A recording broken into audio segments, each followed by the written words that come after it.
Well, hello and welcome to episode number 302 of the Plain Talking UK podcast. I'm Carlos, back in my rightful seat this week, and that is the seat on the right-hand side of the studio. And because I'm in the captain's seat. Because here, Matt is in the captain's seat. He's back this week after his jolly over to Heathrow you were in last week. I was indeed, yes, absolutely. I was having a marvellous time, thank you very much. Catching up with an old friend of the show, so it was. You had fun? A fantastic time, yeah, absolutely. I'll tell you what, it's a new. I think a lot of this is down to my age. I don't think I could do it very often. This crew life. Malarkey, it's quite an experience. Of course, Armando, you've got to all that to look forward to, really, haven't you? Really, it's just like they broke me. I mean, him and his crew broke me. Oh, bless! It didn't take a lot. I've got to be honest. So, joining us this week from his 5-star hotel in the US is, of course, the guy wearing the 3 stripes this week, looking very dapper indeed. It's Armando. Hey guys, glad to actually make it to the show. I originally was not going to be here till a little bit later, if at all, in the show. But like I was telling Matt and Carlos before the show, we had a maintenance cancellation and another crew came and took our airplane. So here I am now sitting on reserve. Oh, I'm sorry to interrupt. I'm a bit nervous here now.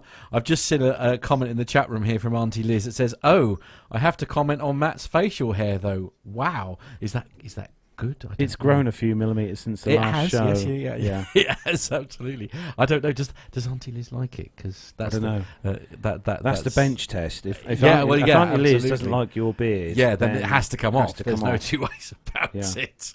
Oh no, she likes it. Oh, does she? Oh yes. Send your feedback on Matt's facial hair to podcast@plaintalkinguk.com. Oh, please don't. Oh no. Don't make me laugh, because that really does hurt. Yes, I should very briefly explain. Poor Carlos has. I think it's safe to say you've been through the wars a bit this week, aren't you, mate? He's currently gargling salty water at the moment because he's had some problems with his teeth. And to be one tooth. And to be fair, he is in quite a frightening amount of pain. Have you just taken tablets? Or are they beginning to wear off? I'm just trying to work out at what point you will become completely incoherent during the show. No, I took 2 tablets before I came over here today. Right, okay, tonight. So hopefully you'll be very loose and God help us all, honestly, ladies and gentlemen. For those of you who have ever had a molar taken, removed from your mouth, it is a hideous experience, especially when you have to go back to the dentist and 2 hours after having the tooth out, to have the blood pouring from your mouth stopped. Oh, all right, okay. People might be eating their tea. I know certainly the lovely Jenny in Rome will be cooking hers about now. And Jonathan Warner, if I didn't have Matt sitting here now, I would say something very rude. Very rude. Yes, absolutely. Yeah. But where are we? I've lost my place now. Anyway, welcome to everyone who's joined us on the show this week. All the usual members in the YouTube chat room, so hello to you this evening. We've got, let's have a little rundown. We haven't had it for a while, have we? Auntie Liz, hello to you, Liz. Chris Griggs is in the chat room. Neville Bounds is in the chat room. Who? Richard Adams is in the chat room. Jonathan Warner. Jenny in Rome, hello to you, Jenny. Hope you're well. Who is about to sit down for her tea. Oh, is she? Okay. So and you owe an apology. We've got podcast royalty in the chat room in the guise of Rick Bell. Oh, yes, absolutely. Hello to you, Rick. Hope you are well. and a Sir Al of Captain as well, I know. Oh, Captain Al's in the chat room. That's nice. Absolutely. Yeah, absolutely. Busy leave him in the chat room. What, sorry? Hey, behave. Ow. Don't make me laugh. Yeah. Everybody make him laugh, please. No. What I need is a chat room full of very amusing comments so that he literally is sort of, absolutely, yeah. Let's see if we can make him cry before the end of the show. That's the answer. That would be great. So is everyone all right before we start? Yeah, had a good week? Absolutely. What about you, Armando? Yeah, so I've been out here in Dallas, Fort Worth, flying all the routes out here for the week. And it's been fun, flying. Last week I was in the Rockies, and this week I'm in the plains of Texas. Get you. Yeehaw. Pardon? Yeah, I just thought I'd try that. Medication's kicking in, everyone. Brace yourselves. So we've got lots to get through this week in the news. We've obviously also got some bits coming up this week. We've got the fourth part of the John Hutchinson interview, all about the Concorde, which is coming up. We've also got another interview from the Dubai Airshow, which is Nev. Is that our last one? It might be our last one. Could be the last one. I can't remember. Nev knows that. Yeah. But this one this week is Nev's talking to the guys at Frequentis about digital tower stuff. So that's very cool. techie. It's very techie, mate. You're gonna like I like that. the sound of that. Yes. We've also got some audio feedback this week, which has been sent in from Nick Codling. So that's coming up later on the show. Yeah, as he's well. talking about our 300. He is, which is great. Right, shall we get into it? Well, without further ado, let's. Armando, are you ready? We're going to start the show then, as we do each week, with a rundown of the weekly news from around the world and the UK. Ready to go? Let's go.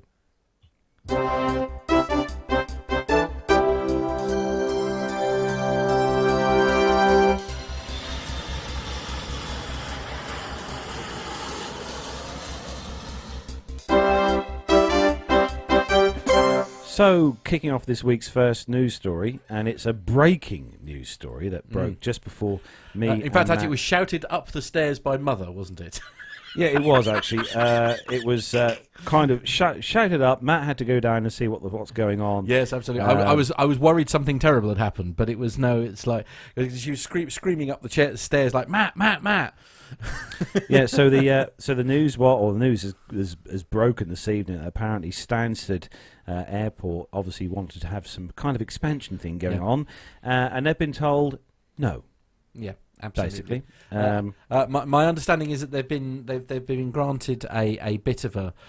See if you can bring the story up, actually, Carlos, because it's just trying to find it. They have. Here we go. Yeah. So this is on the BBC.co.uk website, and Stansted Airport expansion rejected by Uttlesford Council. Officers at Uttlesford Council, District Council, have been recommended approval of proposals to increase the Essex Airport passenger cap to 43 million a year, but at the Council's Special Planning Committee, members rejected the scheme. Originally, the Council approved the plan, but after the residents for Uttlesford Group took control from the Conservatives in May, the decision was referred back to the committee. It says here that Stansted currently handles 28 million passengers a year and already has permission to increase capacity to 35 million. The airport had offered to invest £35 million in the local area, including doing transport improvements, soundproofing for homes on the flight path, and homeowner relocation. And plans, it says here, for the £150 million arrivals terminal were put on hold last year. So it's safe to say Stansted won't be increasing in size. I mean, how do we feel about all that? Because obviously, I mean, I don't know if I dare say this word out loud, but you know that those musings of a third runway at Heathrow, which sort of seem to be a bit of an issue, if you like. I mean, the thing is that whether people like it or not, you know, I mean, air travel itself is continuing to increase in popularity. I mean, the airport numbers are going up all the time. I mean, at some point we're going to reach a point where there is no more capacity. Yeah. I mean, certainly I reckon at Heathrow we're probably not a million miles away from that, are we? Yeah, I think that's interesting that they would block that. I would figure of the London airport, Stansted is probably in the best position to expand. Because it's a much more rural location. We make a laugh and a joke about it, don't we? Because it is still London Stansted, when in fact it isn't that close to London. But it is a major London hub with a metric tons worth of green land around it. I think there is a reason why that airport is chosen as the location where, if planes are in trouble, or if there's any military intervention or whatever, I mean, that is why the likes of Trump and that all land there, is because of its location. So maybe you guys can explain to us here in the US a little bit more on how the councils work and sort of the influence between, maybe not the influence, but the relationship between the councils and the airport authorities or something like that. I know it's just probably councils a little bit different. Councils in the country of not all, but majority of councils within the UK are very strong with how they can stop things from going ahead if they want to. If they don't want something to happen, they will stop it from happening. I mean, to a degree, yes. But again, it's. I do wonder if it's because I suppose, I mean, these people are their job, if you like, is to directly represent the people who live in that area. So I guess they're doing their job, because if the feeling of the village or the town or whatever that they're representing is against the expansion of the airport, then I guess they are doing their job. But I mean, there are unusual circumstances where a government can override a local council's decision. So, there must be more about that. Rick Bell has just said in the chat room here, I'm sure London can increase its capacity by expanding to London Pittsburgh Airport, which is a good point. But yeah, it's not good news for Stansted either way. And I do think of all the airports in London, as we've already said, it would seem to me to be a sensible place to expand as it sort of. I mean, I think Armando will agree with me, because you've been here before, but I think they missed a trick when RAF Bentwater shut down. They should have done something with that. Huge runway, loads of infrastructure, taxiways. Oh yeah, hangars. Absolutely. RAF Bentwaters and RAF Woodbridge are both in a great place. I mean, you're talking about the expansion going on in London Southend, which also used to be an old military base. I think, Woodbridge and Bentwaters would be a great location, especially as a launching point to, the Netherlands and Scandinavia. That'd be a great location. Yeah, the runway's still there at Bentwaters as well. London, so we could just call it London Lowestoft Airport. Oh, yeah. Steady. It's the most easterly point. London Bungay. So, London seeding. Moving on to the first story. First story proper, anyway. Proper yes, story. Yeah, absolutely. This one's on pointsky.com. United Airlines does not expect Boeing 737 MAX to fly this summer. We've all heard stories again this week with various issues, more cropping up with the MAX. But United Airlines have said this week, 2 days ago, that they do not expect their 737 MAXs to fly again until at least the fall or autumn. That new guidance came in its quarterly investors call on Wednesday. This time, we're assessing schedules, but we do not anticipate the MAX flying this summer, they said. United currently has the jet scheduled to return on June the 4th, but that now seems increasingly unlikely given those comments and new guidance from Boeing this week. On Tuesday, the manufacturer began notifying suppliers and airline customers that the MAX would likely remain grounded until at least June or July this year. For United, the ongoing MAX grounding has been a drag on an otherwise successful and profitable year. The airline discussed earnings for both the fourth quarter and full year 2019 on Wednesday's call, noting that it flew more revenue passengers in 2019 than any other year in the company's history. But even the growth has been tempered by the MAX. The best-selling Boeing narrowbody has been grounded since March 2019. Oh, blimey, March 2019. That'll be a year in March this year. Not far away. Following the two accidents. It says here that United has a relatively small number of MAXs in its fleet, but executives said on the call that the airline's inability to utilise the aircraft has slowed its strategy of its growing in its mid-continent hubs in Chicago, Denver and Houston. Now, it's safe to say then this is going to drag out for a little bit longer. So this aircraft is going to be, if it starts flying again in July, that'll be a year, nearly a year and a half. Yeah. Well, getting on for nearly a year and a half. Yeah, I don't know. I mean, and even when they do say that, when they do, give the go-ahead that these aircraft can return to flying again, it's not going to be just a flick of a switch, start flying. Well, no, I mean, presumably they have to be, in, given how much time they've spent on the ground, I mean, they're all going to require thorough inspection. Cobwebs, surely. I mean, yeah, absolutely. Yeah. At least put the cleaners through. I mean, they will need some. Yeah. Any thoughts, Armando? No, I mean, there's not much to say. We've talked about it enough where Boeing has just taken a massive hit, but they also can't afford for this to fail. So I'm sure they're going to take every precaution to make sure this is the safest airplane out there. But, like we said a bunch of times, in the year 2024, we will just look back on that 1 year where the MAX was grounded. Yeah, absolutely. So moving on to the next story, and Matt, for two people here who don't smoke, this is a worrying one. Yes, it did. Well, I don't think any of us smoke, to be fair, but this is on the Independent. Now, if I recall, because we've got a little group chat that goes between us, you sent us this story, didn't you, during the week here, and this is typical. I love the headline. Yeah, I love the headline. I will play the video, but obviously I can't do that until I finish reading it. But anyway, passengers scream on Ryanair flight. This is on the Independent. What do they do? Independent.co.uk. Yeah, apparently passengers scream on Ryanair flight to Stansted as cabin suddenly fills with smoke.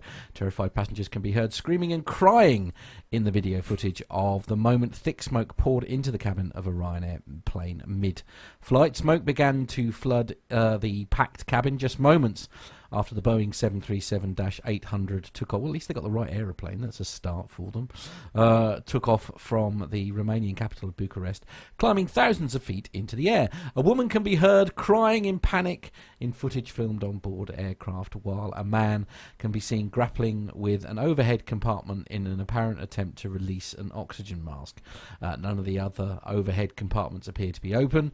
The flight to London Stansted was grounded just minutes into the journey after the pilot declared an emergency and returned back to Oppenheim Airport. According to Ryanair, it is believed the smoke may have been caused by de-icing fluid entering the air conditioning system. The flight was reportedly originally scheduled for 6:40 a.m. but had already been delayed because of an issue with the first plane. The 169 passengers and 4 crew members then boarded a replacement plane which took off around about 4 hours later but returned to the airport after filling with smoke. A third plane was then prepared. However, some passengers reportedly refused to travel with the airline because of their experience. A spokeswoman told Mail Online the replacement aircraft had been de-iced before it set off for London. An investigation into the cause of the smoke is still ongoing. So, shall we? I'm not. Part of me doesn't want to play this video because I'm a bit worried that we're. I love the video. I love this video for 2 reasons. The first reason is because the video, obviously the plane's filled with smoke. It is quite smoky, to be fair. It is fairly smoky. But surely you'd be able to tell by the smell. So I mean, if it got like, if it was de-icing fluid or whatever, presumably it would have a sort of. I just love the fact that there's about 3 or 4 people who just it's the plane's filling with smoke. Quick, phones out. Let's film the smoke-filled aircraft. Absolutely. Yeah. Okay. So let's give this a quick play and see what we think of it all.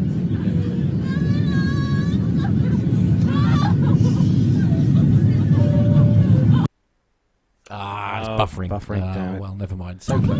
Oh, there we go. And then we've got some guy ripping open the overhead compartment to pull the masks out, which is quite good. I thought that was quite interesting. Right. Okay.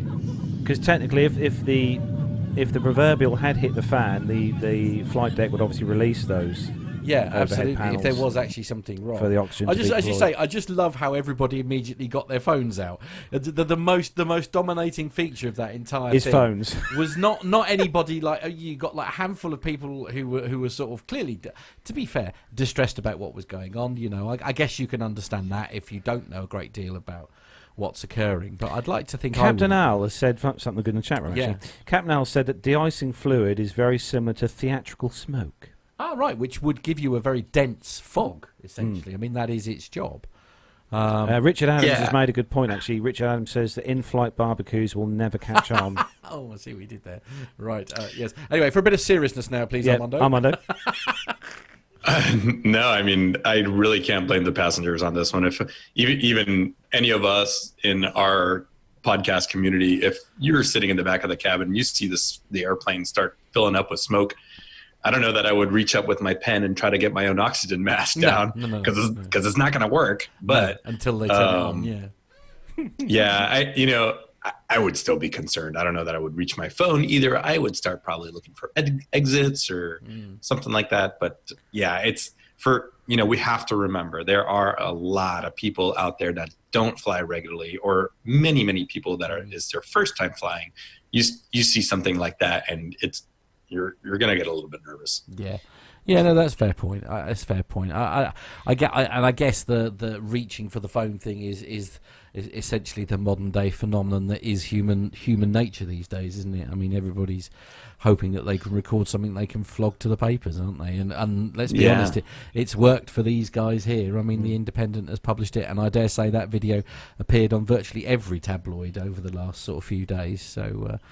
Yeah. Just recently there was a plane crash in Alabama or Mississippi where a sportscaster was tragically killed along with some other folks, and somebody stopped and was recording, and all you could see was just people with their phones out recording the plane on fire instead of anybody helping. And it was the same thing with the Dale Earnhardt Jr. crash.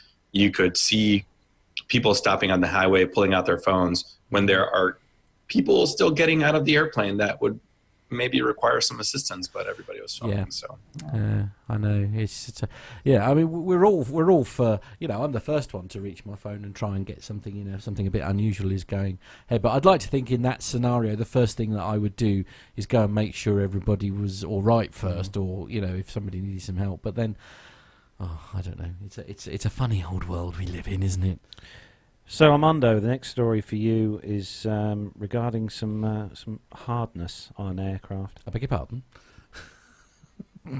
Yeah, that's a funny way to put it. Yes. From our, we'll just call that a lexicon difference between the US and the UK. So from Flight Global, we have British Airways expecting to put a 4-week-old Airbus A350-1000 back into service on January 23rd after precautionary checks following a hard landing at Tel Aviv. The aircraft, Gulf X-Ray Whiskey Bravo Delta, had registered the abnormal landing as the aircraft touched down on runway 12 about 0530 on 20 January following the BA 163 service from London Heathrow. Israeli Ministry of Transport Chief Investigator Gad Regev said the authority has obtained all the clarifications and information which we required from the UK airline, but also declines to disclose any further details. Flight Global understands that the aircraft underwent checks after the crew was alerted to the hard landing, and the subsequent flight was returned. I think this was the second hard landing that BA has had on their A350s in the last couple of weeks. So I don't know if there's a trend issue or something here, but maybe a training issue. I'm not entirely sure why. Now that the aircraft are equipped with all kinds of sensors, and often it'll feel okay in the back. Maybe it'll feel a little bit hard, but even our small aircraft has sensors that will report these kinds of things to maintenance when they do a computer download afterwards. Okay. Yeah, a bit of a sort of a kind of a black box, but for recording you just sort of being recording, naughty. yeah, like, Naughty box. Naughty Yeah. box. Yeah. Yep. Yeah, but then I mean, not again. I mean, we've had chats before, haven't we, with the software that you have on your vehicles when you're tracking them. It tells you details about how hard the vehicle is being driven, if it's been clutching and braking too hard, and things like that. Our drivers are constantly doing that. Well, yeah, absolutely. But an aircraft is going to be no different, isn't it? I mean, I remember driving a fairly brand new coach, I think last year sometime, and of course it was when I finished the job and I got back, I was given a printout that said not a bad job, only one minor cause for concern, and it was because I'd gone around a corner slightly too sharp or whatever. But it was a bit of a wow, okay, I did not know that was possible. Sort of like those sort of, it's got like G sensors and stuff telling you if you're rolling the vehicle or anything like that. I mean, and an aircraft, let's be honest, these things, I mean, the data that they're gathering, I dare say that well, again, to be fair, can help maintenance. I mean, so if it's had a very hard landing, you're going to want to be checking out the landing gear quite well, what everything's attached to. You're checking out tyres and well, in this stuff case, like some that. interior Absolutely. panels had fell down. Apparently, some ceiling panels that fell down inside the aircraft. So they probably did feel it then. Yeah. Okay. Or someone did. Yeah, here in the U.S., we even have these sensors that you can plug into your onboard diagnostic sensor for your insurance. So they actually will track your Yeah, they'll track your driving habits, and the safer you are, the lower your insurance is. Yeah, absolutely. In fact, one of my friends who came to the 300th, his son has just started driving, and that was one of the conditions to get.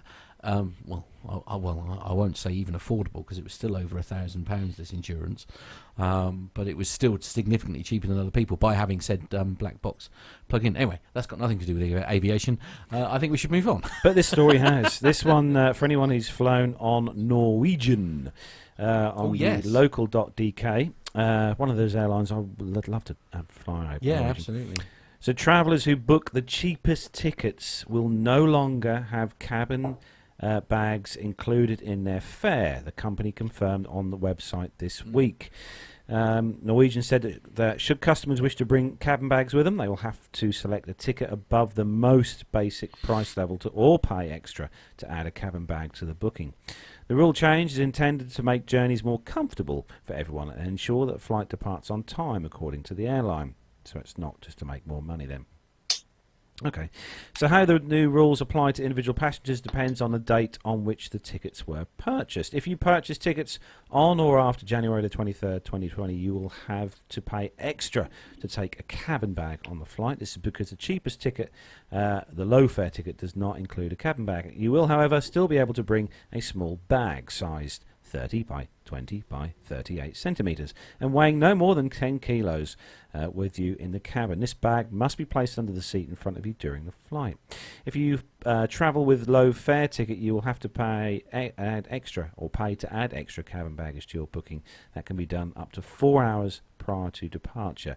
The other ticket types, low fare plus and flex and premium flex, still include free cabin baggage weighing up to 10 kilos, and the low fare plus or 15 kilos with other type tickets. So hand luggage that exceeds the restrictions for your ticket type will be charged and placed in the aircraft's hold, according to Norwegian's website.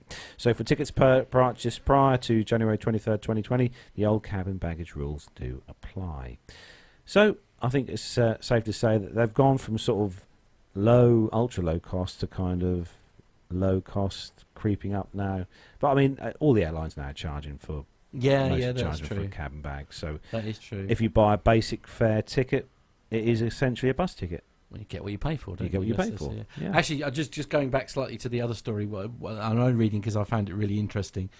Captain Al was saying it is possible to see the descent rate and G-loading on any Airbus landing. Above a certain value, the aircraft will automatically send the data to MCC. Yes. Which I presume is the maintenance crews, isn't it? Is that correct?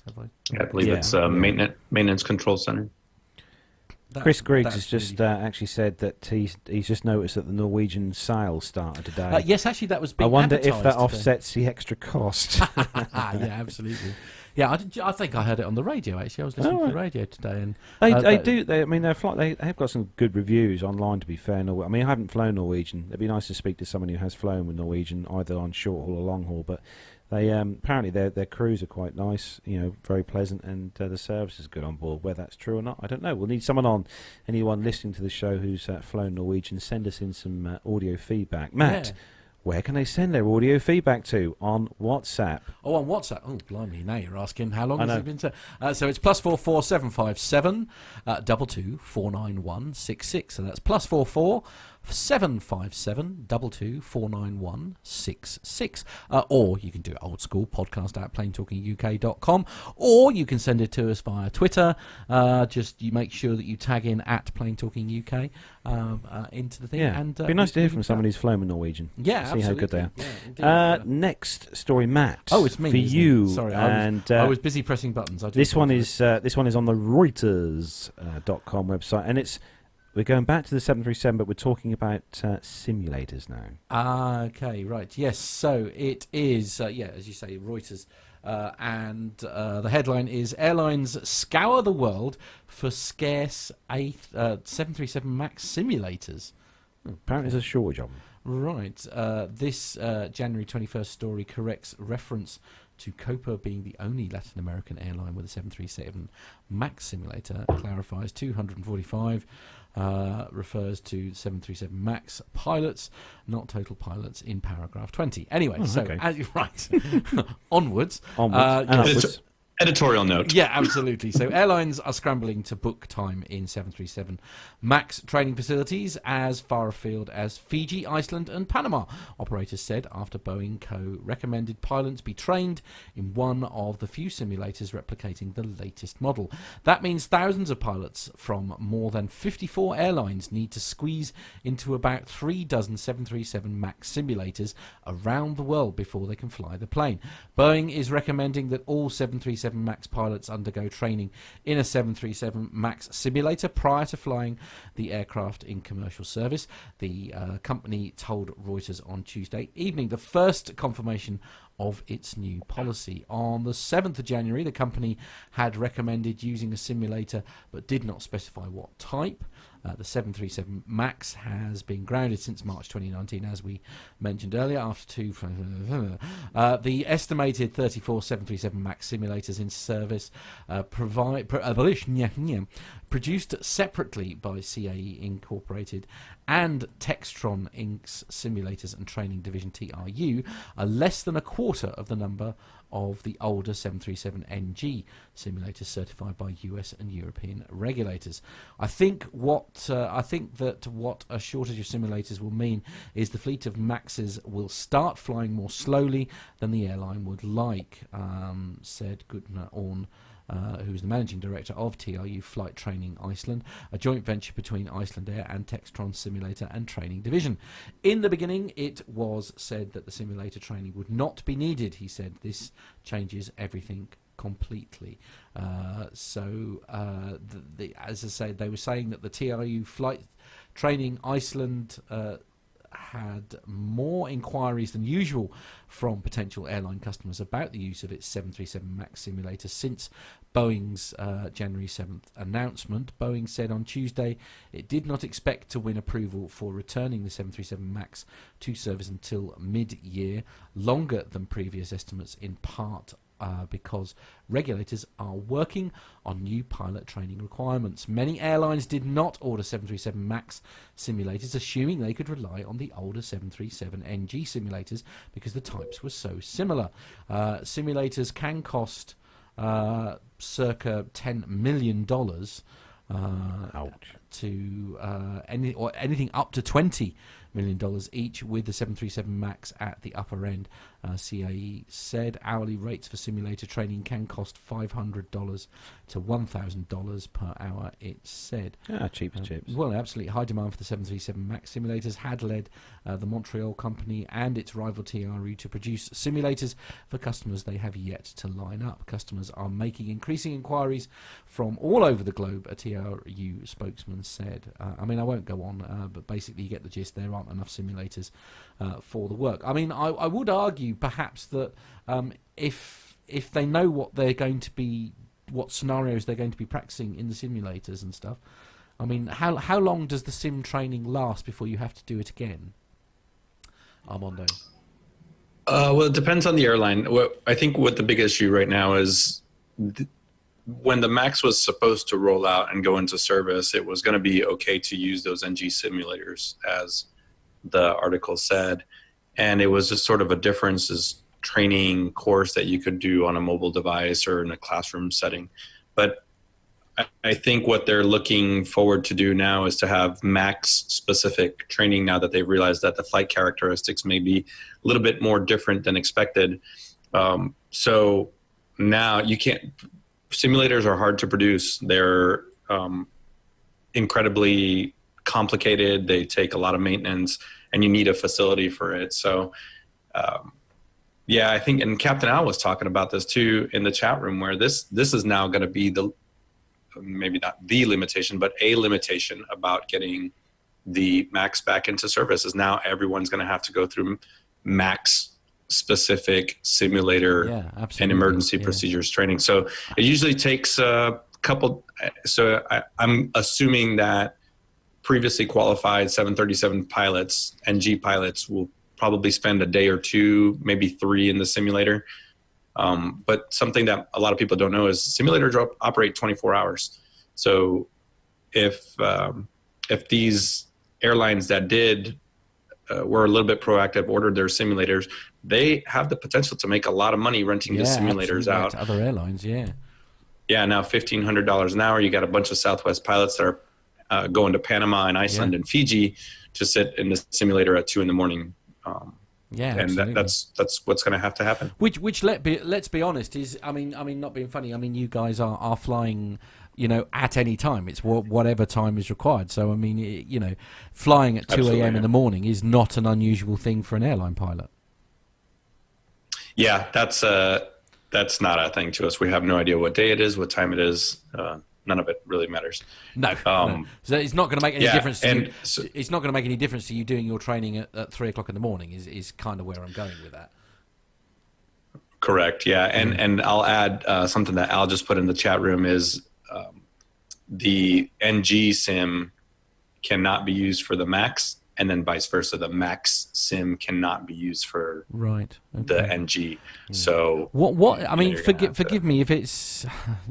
This is the engineer that this is the sort of the computer guy in me. I mean, why? Presumably, this is just a software alteration. As far as what are the and are there different controls in the Max versus the NG? Is that the issue, other than just actual software?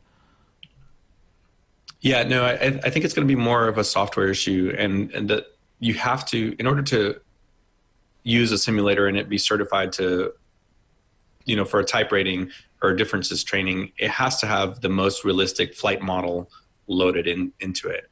And I don't know in that kind of high-end, complicated simulator, I don't know that it's as easy as pushing a button saying, okay, now we're going to load the NG flight characteristics or the Max flight characteristics. So yes, it is a software. I'm sure the basis for the Max simulators will be similar to the NG, especially since they're being produced by the same companies. But I think that's really the limitation, is that the computing behind the pilot input compared to the flight model is going to be just different enough that you're going to require a different simulator. Very interesting. I know. Yeah, I do love a good sim. Yeah, absolutely. Casting minds back to the 200. Now, if any operator wants to send Armando Carrion to either Fiji, Iceland, or Panama to go test out one of these sims, I'd be more than happy to. Well, of course, yes, absolutely. You can contact him at armando@planetalkinguk.com. Absolutely. Yeah. So, Armando, next story, we're going over to Mexico, and this is good news for anyone who has a spare $27 and wants to buy a plane. That's right, $27. The Mexican president is taking the drastic step to get rid of his Boeing 787 private jet. He's had it up for sale for almost a year with no buyers. The president has floated the idea of holding a raffle to bequeath the plane to one lucky winner with tickets priced at just $27. So what do you do when you can't find a buyer for this kind of high-priced item? You raffle it. We've seen several iterations of this idea here in the UK, as owners of large country homes give up on finding a lottery winner to buy their place and instead choose to raffle it off. So the president of Mexico has taken some inspiration from this, and Bloomberg is reporting that President Andrés Manuel López Obrador is contemplating holding a raffle to get rid of the presidential jet, which is a 787 Dreamliner. Let's see, 500 pesos a piece. The Mexican public is coming up with some pretty creative memes on on this. I love that people are taking pictures of themselves and putting themselves inside of the airplane. Pretty cool. So there you go. Anybody in the world that wants to try to take a chance and get a Dreamliner in their front yard. Imagine, Matt, if you brought a ticket on a whim, you brought this raffle ticket for $27, didn't think you'd win, and then you won. Oh, Matt, you've won this 787 Dreamliner. I just wonder whether your boss would let you keep that over at the coach place. I mean, parking will be an issue certainly. It's there is quite a lot of space over at Moore Business Park, but I don't know if there's enough. We have got a runway close, but I don't think it's long enough. Yeah, we could have a chat with Beckles, I suppose, see what they say. That would have to be an incredibly low fuel. Low flaps. Well, it get in all right. Whether it get out again is another matter, isn't it? But have you got one for one of these, Armando? Well, what I was about to say is, I think if I had the winning ticket to a 787 Dreamliner, I would go to Mexico, take a bunch of pictures, and then say, "Hey, everybody, look at my Dreamliner." And then my next phone call would be to High Fly and say, "I'll sell it to you for the low price of $45 million." Yeah, absolutely. Yeah. And then we shall never hear from Armando again, because I'll be in Fiji, Iceland, or Panama. Right. Okay. What? On 737. Part of me did think that you were going to start your own airline up. Armando Airlines, AA. Right. Oh my gosh, I would never do that. It's a terrible business idea. Airlines don't make any money. Yeah. Armando Airways. That's got a good ring. Armando Airways. No. Carrion Airways. That's Carrion Airways. Yeah. See what I did? Carrion Airways. Our luggage policy would be so complicated if we had Carrion Airways. Oh God, there's the show title for this week. Right. Anyway, you don't think I'll remember that before I get to? No, probably not. No. Silly. Yeah. So the next story is on the aeromag.com website. And this one is Airbus to boost A321 production capacity in Toulouse. And they're going to do this by binning off the A380 production area at Toulouse. So by mid-2022, the current A380 Ligadier facility in Toulouse will accommodate the digitally enabled A321 line as a step to modernise the A320 production system in Toulouse. The new facilities will provide more flexibility for the A321 production while keeping the overall single-aisle industrial capital in Toulouse flat. They said on the statement that we're enjoying an unprecedented high demand for our winning A320neo family, and especially its A321L XLR long range and extra long range derivatives, said Michael Schulhorn, Airbus Chief Operating Officer. He said that in order to optimise the industrial flow, we have decided to increase our global A321 production capacity and flexibility, as well as to establish a next-generation final assembly line in Toulouse. Currently, the only European final assembly line to assemble A321s is at Airbus's Hamburg site. In addition, the A321 is also being assembled and delivered from Alabama, US. Toulouse was selected for several reasons: overall competitiveness, time to market, investment costs, available floor space, and resources. It's safe to say the 321 is becoming very popular. Don't you agree, Armando? I mean, the 320 is obviously really, really popular, but the 321 I think is starting to become quite popular, with airlines wanting to maximise on bums in seats. Yeah, and you guys saw that at the Dubai Airshow. I mean, the number of orders that came out for these Airbuses is amazing. And if there's ever a time to capitalize for Airbus, it's right now. And of course, a lot of airlines are probably thinking of using this aircraft for UK to the US trips. Right. A single aisle aircraft, rather than the wide bodies. So, yeah, good on Airbus. Well done. So, Matt, moving closer to home for the next story on Flight Global, and we're going to London Southend next, Matt, aren't we? Okay, here we go. Yes. So, sorry, you'll forgive me. I'm busy watching the 777X launch that's literally about to happen. It's supposed to happen yesterday. Yes, but due to inclement weather, the 777X is holding at the end of the runway. So when it does start to move, I will switch to it straight away. So apologies if I interrupt anyone. But anyway, as I say, we're on Flight Global, and the headline is "Landing ERJ ran over inconspicuous dropped tow bar at Southend." So, UK investigators believe a landing Loganair Embraer ERJ-145 ran over a tow bar left on a London Southend Airport runway because it did not have any markings to increase its visibility to inspectors. The tow bar had been inadvertently left attached to the nose wheel of a Cessna P210N light aircraft which had departed Southend some 30 minutes earlier. As the Cessna took off from runway 23, the tow bar fell off and landed on the runway surface. Two aircraft, a landing Piper PA-28 and a departing Britain-Norman Islander, each used the runway in the time before the ERJ-145 conducted its approach and was cleared to land. The UK Air Accidents Investigation Branch also states that a runway inspection was conducted in the interval between the PA-28's arrival and the Islander taking off.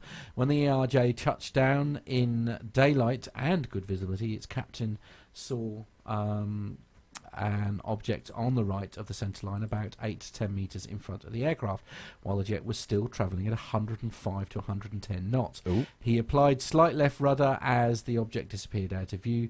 Says the inquiry, he felt a small bump through the rudder pedals, but was not sure if this was caused by the aircraft clipping the object or running over the centreline. After the crew reported the sighting to air traffic control, runway inspection personnel recovered the tow bar, which was located about 350 metres from the runway 23 threshold.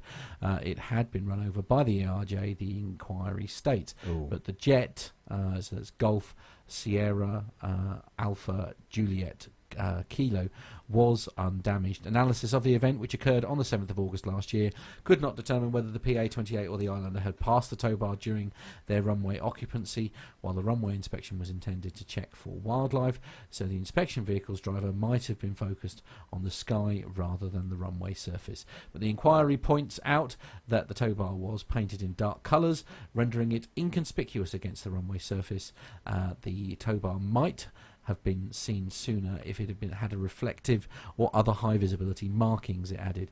Investigators also note that the Cessna pilot had been distracted en route to the airport by an alarming road traffic incident between his motorcycle and a cyclist. The inquiry suggests this incident preoccupied the pilot's mind during preparation for the flight and was probably behind his forgetting to remove the tow bar. The pilot also unintentionally left his bags behind at Southend. So, Matt, I think there's a case here. I think, Armando, actually, you've obviously been flying GA aircraft, and you'll know as well as me that when you're pulling an aircraft out of the hangar, you use a tow bar. And I presume this is what they're on about, a kind of small tow hitch tow bar, like what you'd use to hand pull an aircraft from a hangar. Yeah, it's probably not the first time that a Cessna or a Piper or any general aviation aircraft has either taxied out with a tow bar or dropped one. Now, the article also states that the pilot inadvertently left his bags behind at Southend. So this person must have been in a real hurry to not check for his tow bar or that he had his bags. But yeah, it's surprisingly easy to do. There's nothing in the regulations that say tow bars have to be a certain color. I mean, they come in all kinds of colors and everything like that. And it is actually easy. It's easy to taxi with it out. And unless the tow bar gets snagged on something, you're basically just pushing it along as you taxi out. And there's quite a few pictures on the internet of aircraft taking off with a tow bar hanging straight down from the nose wheel. So it's not the first time, not the last time. Now it's incredibly unfortunate that the ERJ ran over it. That could have certainly caused some damage, especially if it had. Yeah. The Airstig in the chat room, the Airstig says, as far as leaving tow bars attached, that is quite common, as you said, Armando. Is it? I've seen it happen. I've seen it happen Weirdly, before. I'm surprised. I don't know why. Especially the ones you use on the 150s, 172s, because they're not huge. No, and they're pretty low to the ground too. Yeah. I flew a glider. I'll be honest. I flew a glider once, and I forgot that the wheel that cuffs onto the tail for ground handling, it was on there. We took off. We got towed, and the guy that I was flying with just said, "Man, it just feels a little bit different." And we just continued to fly, and when we got on the ground, we realized that the glider equivalent of a tow bar was still attached. So Wow. It's easy to do if you get either complacent or in a hurry. So, Armando, the next story is one for you, and it's I didn't realise actually that they were in trouble, but yeah, they are. I also didn't realize this. So from simpleflying.com, Malaysia Airlines is currently being courted by 5 different airlines: Qatar, AirAsia, Malindo Air, China Southern, and Japan Airlines. KLM Air France was rumored to have made an offer for 49% of the airline, but has since denied these claims. So, as a surprise to all of us, why is Malaysia Airlines in trouble? It is an unlucky airline. Suffered 2 major tragedies that killed all passengers aboard. 1 aircraft lost across the Indian Ocean, and another one shot down in Ukraine. Then its fleet of 25 737 MAX aircraft undelivered thanks to the well-publicized crisis. Facing additional competition from Middle Eastern carriers and regional rivals Singapore Airlines, who used to be part of Malaysia Airlines, Cathay Pacific, AirAsia, the carrier has struggled to find a place in the 2020s. I know we've been in the 2020s for a long time. But apart from these issues, the airline is actually quite a good investment with a robust route network and a relatively modern fleet. Thus, it seems that the best action moving forward would be to find an airline partner to invest in the struggling airline and help lift it back to its old glory days. The article goes on a little bit to explain how each of those courting airlines came to Malaysia Airlines with their respective deals. So go over to simpleflying.com. Check it out. You can look at all the numbers, all the business numbers. But Yeah, I think that didn't help, obviously, with what happened with those guys with the two aircraft losses. Then, I know certainly doesn't help anybody, does it? no, No. I know my cousin is actually flying back to Australia with Malaysia Okay. from the UK. So yeah, so hopefully they'll not go anywhere in the next few weeks anyway. No, until they go indeed. back. Yes, as I say, we're busy watching the feed from. I know I mentioned it a moment ago. We're busy watching the feed live from Everett Airport. Is it Everett Airport? What's it called? Yep, it's Everett, Washington. Yeah, absolutely. And we can confirm that the folding wing tips are folded. And yeah, absolutely. they're not folded. They are. No, they are down and locked. they're out, yeah. They're down and locked. Yeah, absolutely. So we're, as I say, if we're keeping an eye on that, so with a bit like we might get to see that go out live. You never know. Well, there's one of them things with a thing going round on top of it next to it. Look. There's one of them things with a. Oh, it's one of thing those going helicopter things. Yeah. Oh, I see. Right. I didn't know what you were doing there, Carlos. I'll be honest. Yeah. Anyway, we'll go back to the show. Come on. I was getting quite excited then. Yeah. Where were we? Next story. Yeah, this one is on the 1mileatatime.com website. And the headline on here, well, for those of you who like your window shades, so United Airlines, Brian Coleman's favourite airline, will require passengers to open window shades. As of the 1st of February this year, United Airlines will instruct passengers to keep window shades open during taxi, takeoff and landing. Doesn't sound like a policy will actually be enforced, which is to say the crews are being instructed to make any announcement, but it will, but not to enforce that everyone is complying with their instructions. Even though it says here that they've flown millions of miles, they're constantly amazed by the beauty of flight, and I refuse, they say, the person writing the story, to miss a takeoff or landing. If I'm in a window seat, it's just so magical, and it always surprises him when he is on an aircraft. I think it does for all of us when we're on aircraft. You've got a window seat. So it says here that most non-US airlines already have a policy requiring passengers to keep window shades open during critical phases of flight, which we know in this country. This is a security policy. The logic is that in the event of an evacuation, having a window shade open will give you better a sense of where you are at and what conditions are like outside the aircraft. United Airlines will no longer require passengers to keep electronics unplugged. So as of 1st of February 2020, United Airlines will no longer require passengers to keep personal electronic devices unplugged during takeoff cool. and landing. Lots of airlines around the world have this will have this requirement, and the logic is simple. In the event of an evacuation, you don't want people tripping over wires.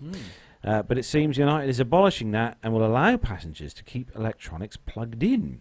In many ways, these two policy updates seem odds with each other. Using conventional global airline safety standards, United is improving safety by requiring the window shades to be open, and they're reducing safety by allowing electronics to remain plugged in. I see the point. Of course, maybe one balances out the other. I know. Yeah.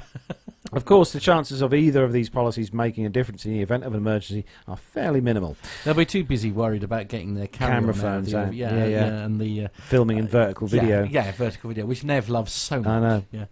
It says, as an aviation geek and someone who is rather neurotic about keeping electronics charged on planes, the writer of the story have clearly spent too much time on ex-US Airways A321s without power ports.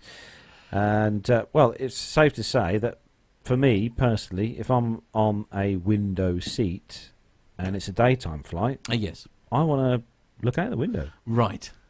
Okay. It's nice. It's gorgeous seeing the view from when you're up there, personally. Yeah, I mean, okay. Armando obviously has to keep his I mean, windows. he's quite busy. I'd like to think he's looking out of the window at all times. Obviously, you have to keep your window shade open all the time on the flight deck, Armando. No, I like the personal challenge of taking off and landing with the the sunshades. Yeah, of course you do. Use the instruments. Yeah, that makes sense. Oh, he's got the head-up display in front of Mike's back. Posh. The HUD. Yeah. Well, it is a posh jet. It is a posh jet, yeah. Absolutely, Well, posh prop. Right, okay. Yeah. Okay, on to the next story. Oh, this is a nice story. I like this one. Right, okay. All right, I'll be the judge of that. It's simpleflying.com is the website, and the headline is Virgin Atlantic's most senior Boeing 747 pilot retires. The Virgin Atlantic has said goodbye to its most senior Boeing 747 pilot. Mike Abu-Naylor has, over 31 years of flying with the airline, clocked up more than 24,500 hours on the 747, making him the most experienced pilot on the team. Could he, in fact, be the most experienced 747 pilot in the world? So it's an exceptional career is another headline. Pilot Mike Abu-Naylor arrived into London Gatwick on Victor Sierra 28 last Saturday morning. Despite landing the Boeing 747 hundreds of times in his career, this was a very special landing for Mike. It was, in fact, his last as he retires from the Virgin Atlantic team after 31 years in service. Holding the position of most senior pilot at the airline is just one of the achievements of this remarkable man.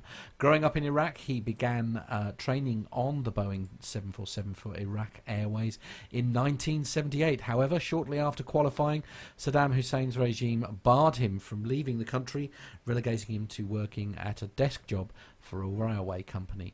Undeterred, Mike tried in vain to leave the country legally, but was blocked at every turn. Finally, he found freedom, being smuggled out of Iraq in a heavy lorry. He gained Kuwait citizenship and returned to the UK to renew his licence, where he found his first UK-based flying job. Mike launched his career flying Boeing 747s for a startup airline called Highland Express, flying between Prestwick in Scotland and New Jersey. He had a happy 5 months at the airline, but sadly wound up before his first year was out, and Mike was left looking for work once again. Having applied to a funny-sounding startup airline, Mike was offered a permanent job in 1989. Almost simultaneously, the long-established and reputable carrier Air Europe also offered him work. After some debate, Mike plumped for the startup airline, and that airline was Virgin Atlantic. Air Europe went bust in 1991. By 1990, Mike had been promoted to captain, the youngest on the Virgin fleet at just 34 years of age. A few years later, he converted to the 747-400, the first aircraft without a flight engineer, and the rest, as they say, is history. One of Mike's highlights was noted to be his involvement in delivering much-needed aid to Iraq after the Gulf War. The relief flight took place on the 2nd of May 2003 and delivered 60 tons of much-needed medical aid to his home nation. This was the first time he'd set foot in Iraq since his daring escape all those years ago. On to the final flight, and Mike took his very last flight for Virgin on the 16th of January. He departed Gatwick for Orlando, Florida, perfectly on time, and with a couple of other senior pilots for good company on the trip. On arrival in Orlando, Virgin Atlantic had laid on a reception for him at the crew hotel. After a good night's sleep, it was finally time to take the captain's chair for the very last time. As he touched down in London, he made his last announcement. Ladies and gentlemen, welcome to London Gatwick. And as you heard earlier on, after 31 years of flying for Virgin Atlantic and 46 years of flying, it's time to say goodbye. That was my last landing and my last flight with Virgin Atlantic. I am retiring at the age of 65. It was my pleasure to serve my beloved Virgin Atlantic and, of course, the many customers that have flown over the years. So for one last time, I would like to thank you for flying Virgin Atlantic and wish you all the very best. Thank you. What a lovely story. There's also on absolutely. that story that Matt's just read on the website, there's a really nice video as well that's been put together of that flight as well. Bit of a kind of speeded up video of his final flight. It's really well. What a career. Yeah, absolutely, and incredible a career, isn't it? There's no two ways about that. I mean, it's imagine as well being the FO on that flight with him on that last flight. Oh yeah, how cool would that be? Yeah, absolutely. Yeah, amazing stuff. It's amazing. I wonder whether Captain Nick knows him. I bet he does. I put money on him knowing him. Yeah. Well, he'll certainly know Captain Nick. I mean, everyone knows Nick. Captain Nick. Well, I bet you they stayed out of each other's way, since one was a Boeing captain, the other one was an Airbus captain. Yeah, absolutely. The arguments just wouldn't be worth it, would they? Yeah. Quite. No, good on him. Good on him. Yeah, absolutely. What a lovely story. So moving on to the last story in the commercial segment this week. Armando, what we got for the last story? Oh, I would never steal one of these top 20 lists from you guys, since you do it so great. But it is, in fact, a top 20 list, and it is the top 20 busiest airports in the world by cargo handled, which is something we haven't done in the past. Okay. So, Carlos, I'll actually defer to you and Matt pushing the buttons to run this. Okay. Does that mean I've got to do the music now? You can do the music. And, right, hang on. Let me. Do you want me and Armando to do the? Let me switch shouting. cameras. Here we go. So it's a top 20, isn't it? Yeah. Top 20. Yeah, I'll start at 20 then. Oh, sorry. I'm so busy watching this plane, hoping that it's going to take off while we're on the air. But anyway, here we go. Right. So let's start the music. Nothing. Brilliant. Excellent. Yeah. Seamless. Did you miss it? Seamless. Yeah. Sorry. Have a quick cough and it'll be fine. Here we go. Hey. E20. At number 20, it is Chicago O'Hare International Airport. In 19. In number 19 is Amsterdam Schiphol Airport. In 18. Oh, really? Guangzhou Baiyun International Airport in China. Excellent. In 17. Number 17, one of 6 airports in London, London Heathrow. In 16. Oh, another one. Doha Hamad International Airport in, Doha. In 15. The airport that looks like a dragon, number 15, is Beijing Capital International Airport. In 14. Number 14, Miami International Airport. In 13. 2.1 million tons of cargo at LAX, Los Angeles International. In 12. 12, thank you. At number 12, it's Singapore Changi Airport. In 11. I've been to this airport quite a few times. That's Frankfurt Airport. In 10. Number 10, it is Paris Charles de Gaulle Airport. Oh, very nice. Very nice roll of Good the like R's that. there. Yeah. Sounds- In 9. Number 9 is Taiwan International Airport. In 8. Number 8, oh, I'd love to go here. This one is Tokyo Narita International Airport. In 7. Ah, the jewel of the Southeast, Louisville, Kentucky. In 6. It is somewhere I've been quite a few times now in my life. It's Dubai International Airport. In And 5. Got a lot of friends that work for cargo carriers, and they're always going through this airport. That's Ted Stevens, Anchorage International Airport. And 4. Number 4 is Incheon International Airport in South Korea. And 3. Number 3, Shanghai Pudong International Airport. And 2. Walking in Memphis. Memphis International Airport with 4,336,752 tons. And Bully's special prize. That's right. Number 1 with 5,449,898 tons of cargo, Hong Kong International Airport. Very cool, very cool. I should just. That is a heck of a lot of cargo. I do feel I need to explain to those who listen in America and the fact because they'll have absolutely no idea of the TV program Bullseye from which that theme tune is stolen, and also me sitting there going in 5. The legend that is Tony Green. Look it up on YouTube, guys and girls. It was a TV program made by Carlton Television called Bullseye, and it was the worst yet best game show in the entire world. People who lived in Birmingham in a sort of 60-story high-rise flat would win a speedboat. I mean, it was the best program ever. Anyway. Well, here in the US, we would have not known that, and we could have just claimed it as our Plain Talking UK special. I know, how we do well, this. well. I know.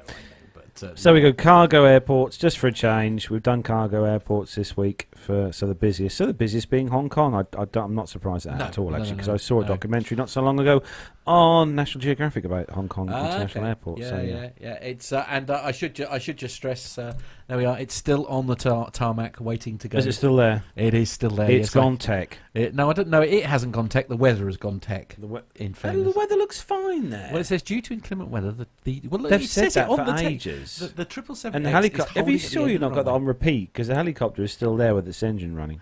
But I mean, they well, you know what? They're just doing their part for the environment. Quite absolutely, yes. They'll have Greta Thunberg there in moments, busy beating her drum.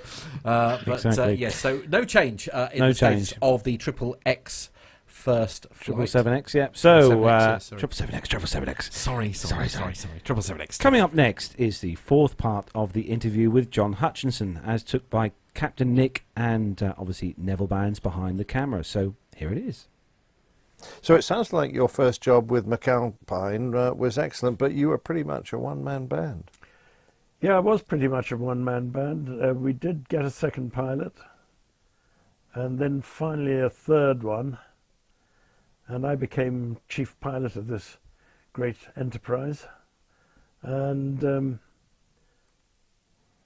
it was fascinating, varied flying, but it was very hard work. I mean, in essence, you were potentially on call sort of 7 days a week. They were very good employers, and Kenneth McAlpine was my sort of ultimate boss, who was a splendid man. He was a Spitfire pilot at the tail end of the war. Oh, wow. Yeah, and a very, very fine gentleman who's still alive, and very much alive, and lives down in Lamberhurst, has vineyards. Oh, lovely. He became one of the sort of first Brits to start up vineyards in this country. Anyway, I just basically knew that really what I wanted to get into with the airlines, because I wanted to go long haul flying. And suddenly the airlines started advertising. I applied to Qantas, BEA and BOAC, British European Airways and British Overseas Airways. Well, I'm sorry, I thought it meant better on a camel. Yeah, that's one of the interpretations. Sorry. And BEA pilots, by the way, in BOAC were always known as flat earthers because they never flew far enough to find out the earth was round. Since we're on this slightly facetious Excellent. theme. But I'm going to take you back to McAlpines just for a moment. Oh, okay. I was Very dismayed to discover that you took up helicopter flying and nearly became a cropper in a chopper. You must look back on choosing to fly those as one of your poorer decisions? You as a fixed-wing pilot will totally understand that helicopters shouldn't be able to fly at all. Not either, like the Bumblebee, I'm sure. Just like the Bumblebee, yeah. Not quite sure what happened. I was coming in to land in this field, and suddenly the helicopter, was a Hiller 12B, started spinning around. And the famous Hutchinson inertial platform toppled, and I now became a passenger in this thing. And by the way, it only had a lap strap, no shoulder harness. Really? Yeah. Oh, wow. And finally what happened was it beat itself to death on the ground. And it was jumping up and down like this, and I was being thrown around all over the place in the cockpit, unable to sort of zero in on anything. And its final death throw was to leap up, turn upside down, and crash down onto the main rotor. So that effectively killed it, which was good. So I'm now hanging suspended by this lap strap, upside down, and I could smell petrol dripping out. So I thought, it's time to get out of here. So I released the lap strap and landed on my head, and then sort of surveyed the scene. And there was a great big hole in the perspex bubble. And I climbed out of this hole, cutting the back of my hand on a jagged piece of perspex as I went out. And I went off about 200 yards away from the airplane in case it all blew up or something, and sat there rather disconsolate in this field. And I noticed that there was a tractor coming up towards me. And I thought, help is at hand. And this tractor came up, and this good old boy driving the tractor said, "You all right then? You all right then?" And I said, "Yeah, I think so. I just cut the back of my hand a bit, and I'm a bit shaken." He said, "Oh, good," he said. And he just went back to his tractor, went back to his field that he was ploughing, and he left me sitting there. I couldn't believe it. I thought he'd come to rescue me. And what happened was that one of the other helicopters from this outfit, it was God, I can't remember the name. It was based at Bourne, near Cambridge. Can't remember the name of the company. And one of their other helicopters flew over and saw me sitting there and came in and picked me up. And I went in to see the boss of this helicopter company and said, "Terribly sorry, boss, I've written off your helicopter." And he looked at me, he said, "Oh, have you really?" He said, "Well, that's good." He said, "I've been trying to sell it for several years. It had been used for crop dusting, and I think it was all fairly rotten inside with sort of various chemicals and things that had been carried in it." I gather the shaft of the tail rotor broke. That was the start of your troubles. That was the start of the troubles. That's what caused me to spin around. Yes. Yeah. Good old Newton. Sometimes he's not our best friend. No. Excellent. Now, I also remember you had a special trick for smuggling wine back from France. Very useful. Mixing it with smelly cheese, as I recall. Oh, yes, yes. Smelly cheese definitely puts the customs people off. They reel away from it. I must remember that. When it's ripened nicely in a rather hot baggage compartment. Excellent. Excellent. Oh, well, I love that. So let's take you onto your life with a BOAC. It was on the 707 you started. My father always thought of it as a rather agricultural aircraft after he flew the VC-10. Did you enjoy flying it? The 707 was not an airplane you could say was enjoyable to fly. No, it was clunky. You sent a message from the control column, and eventually it would transmit itself to the ailerons or whatever, and something would happen. But no, it was a sort of Ford motor car of the airline world, I suppose. It suffered a bit from Dutch roll, as I recall. It did. It had a definite tendency for Dutch rolling. So you had to watch out for that. But the thing that was a sort of complete shock to me, this had never occurred to me, was that the first thing I had to do was learn to become a navigator. I had to do a flight navigator's course. And somewhere upstairs in one of our bedrooms, I've got a flight navigator's license, long since expired. I mean, I talk to pilots today, and they can't believe this. Do you still have your sextant? No, I do not have. Could you still do a star shot? I don't think I could. I don't think I could. So, you know, the whole navigation of a 707 back then in 1966 was using periscopic sextants to take shots of the sun, the moon, the stars, and you had to identify the right star. Otherwise, you'd make a horrible mess of all the calculations. Console.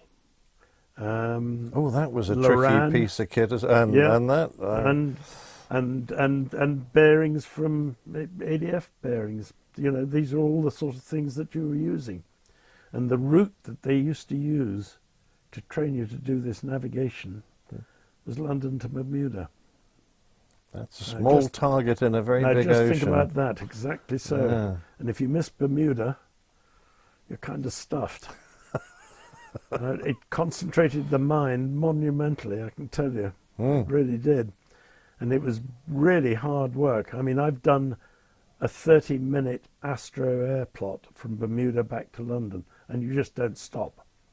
Really? The moment you do your periscopic sightings, you then use your sight reduction tables, get it all into a form you can plot as bearings on a chart, plot it all on the chart. That now becomes a position that you were at maybe, perhaps, 6 or 7 minutes ago, and you then sort of project forward on the map, and then you're going through the whole routine all over again. It's seriously hard work. And one of my nav instructors, by the way, with whom I flew a lot, was Norman Tebbit. Oh, wow. Later to become Lord Tebbit, who wrote the foreword for the book. Yes, and fine forward it was as well. And a very fine man. But he's quite a gentleman, I understand. He's a wonderful gentleman. A wonderful, wonderful man. Yeah. And what was he like as a navigator? He seemed to be a very good navigation instructor. He seemed to think I was doing all right, so he was definitely a good instructor. Excellent. Well, that sounds brilliant. Anyway, so I can tell you that when I went on to the 747 eventually, to find myself in an aeroplane with an inertial navigation system and not having to think about navigation any longer was just the most enormous relief to me. I have to say, I never enjoyed navigation at all. Not that formal navigation. The responsibility was, quite considerable. To keep that airplane on track. Absolutely. Yeah. Quite Absolutely. challenging. Yeah, those of us who've flown with triple inertials and dual global positioning systems don't know how lucky we are. No, absolutely right. Excellent. So you had a rather troubled start to your career with BOAC with the distraction of Whiskey Echo, and then you subsequently crashed a Piper Aztec. Were you beginning to feel you were in the wrong job? There was, I suppose, a sort of slight element of that. It's quite funny, actually. Whiskey Echo was, pretty traumatic experience. Although it's interesting. It wasn't traumatic while it was going on. Perhaps you could tell the story. It's only afterwards that it becomes traumatic and shock sets in. Well, in a very sort of brief terms, it was a 707 flight from London Heathrow to Zurich. In those days, all our Far Eastern flights used to go through a European destination before it went on any further. Oh, really? And the 3 European destinations were Frankfurt, Zurich or Rome. And this was Zurich. And that airplane eventually was going to go on to Australia. There was a route check taking place. So the flight deck was pretty crowded. There was the captain, a senior first officer, a route check captain, flight engineer, and me sitting at the back of the flight deck at the navigation station. It was a beautiful sunny day, gorgeous clear skies, beautiful spring day, perfect. And because we were only going to Zurich, we had a very light fuel load on board, and that's very significant. I mean, if it had been, say, a flight to Bermuda with a heavy fuel load on board, the whole story might have been very, very different. All I know is that here I am sitting at the navigation station, right at the back of the flight deck, and about 20 seconds after we'd got airborne, there was this big bang and a violent lurch.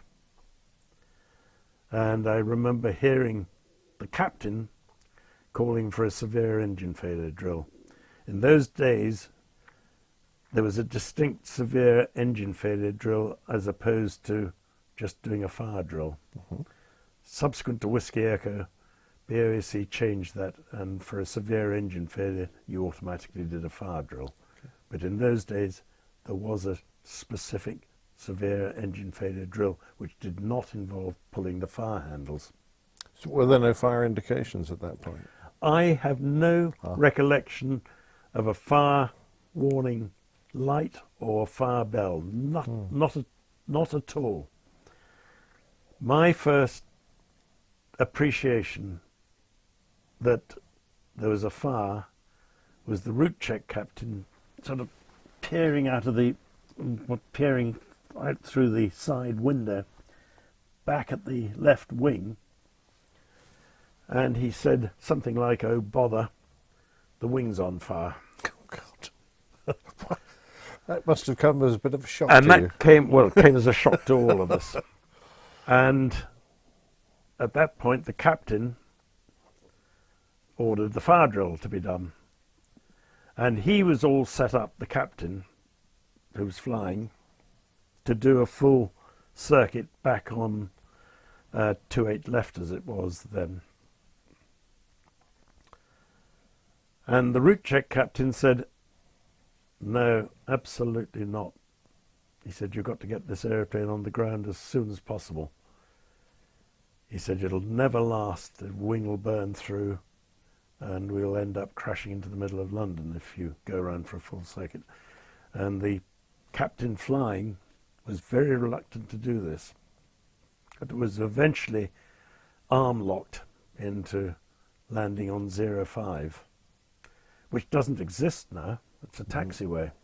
That's a cross runway. No, I've landed on 23 at Heathrow, Yep. but not on 05, and you're right, it doesn't exist anymore. It doesn't exist anymore, and it had no ILS, No instrument no approach at all. nothing at all.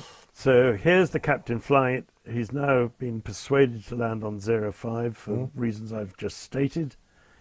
And I have to say, he did an absolutely superb piece of flying.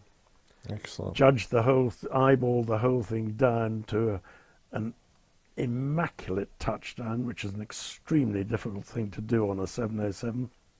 Right at the beginning of the runway, because it was a short runway. It was only about 6,000 feet long, I think. And he safely brought it to a halt on the runway. What we, of course, had not appreciated was that during this short flight, I mean, it literally lasted about 3.5 minutes from takeoff to touchdown. And in that 3.5 minutes, the poor old senior first officer in the right-hand seat and the flight engineer were doing after takeoff checks, severe engine failure drills, fire drills, top of descent checks, field approach checks, landing checks. I mean, they were going like one-armed paper hangers. They would have been. They really were going balls out. But what we hadn't appreciated was that this plume of flame coming from the wing during that short flight had been impacting on the tail and superheating the tail fin area. Wow. And of course, as soon as we stopped on the runway and there was no airflow to cool the tail down, the tail just went poof. Wow. And the whole fire worked its way up from the tail of the airplane forwards up the passenger cabin. Now, we had about 120 passengers on board. There were only 2 exits that were usable. Everything on the left-hand side was just awash with burning fuel. The rear right-hand galley slide exit.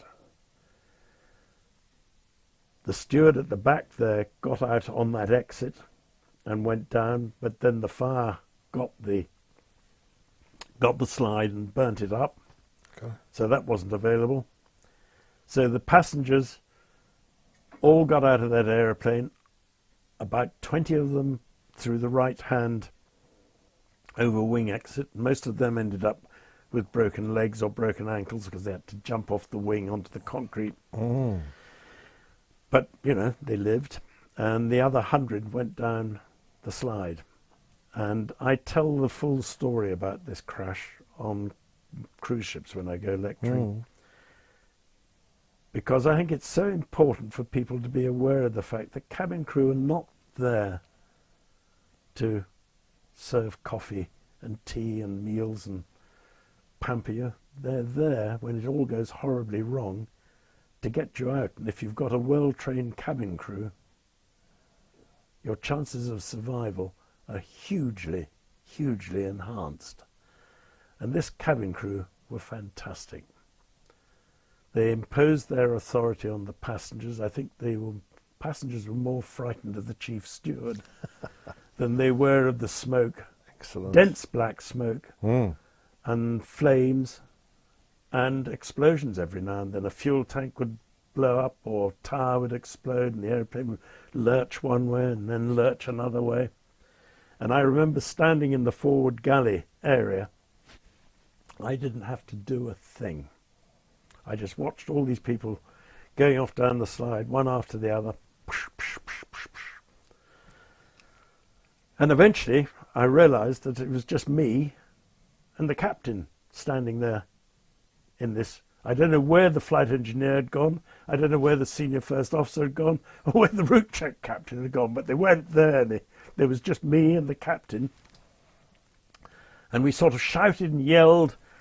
And this dense black smoke, by the way, you can't see more than about that far in front of you. And highly toxic. And highly toxic.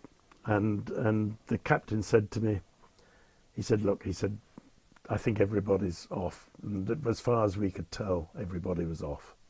And we retreated back onto the flight deck. And I remember shutting the door behind me to stop the smoke getting up into the... And then the captain went out over the out of this side window on the right-hand side and went down the rope, and I followed him. In fact, I was the last person off the aeroplane. And I can remember going down this sort of strop with smoke pouring out of my fingers. So my one and only injury was severe rope burns from going down this strop at high speed. And I was all quite calm at this stage. And what then happened was we went to the medical centre, and I can remember Alan Sibbald, who was the BOAC doctor. He said, where do you live? And I said, oh, I live up near Stevenage.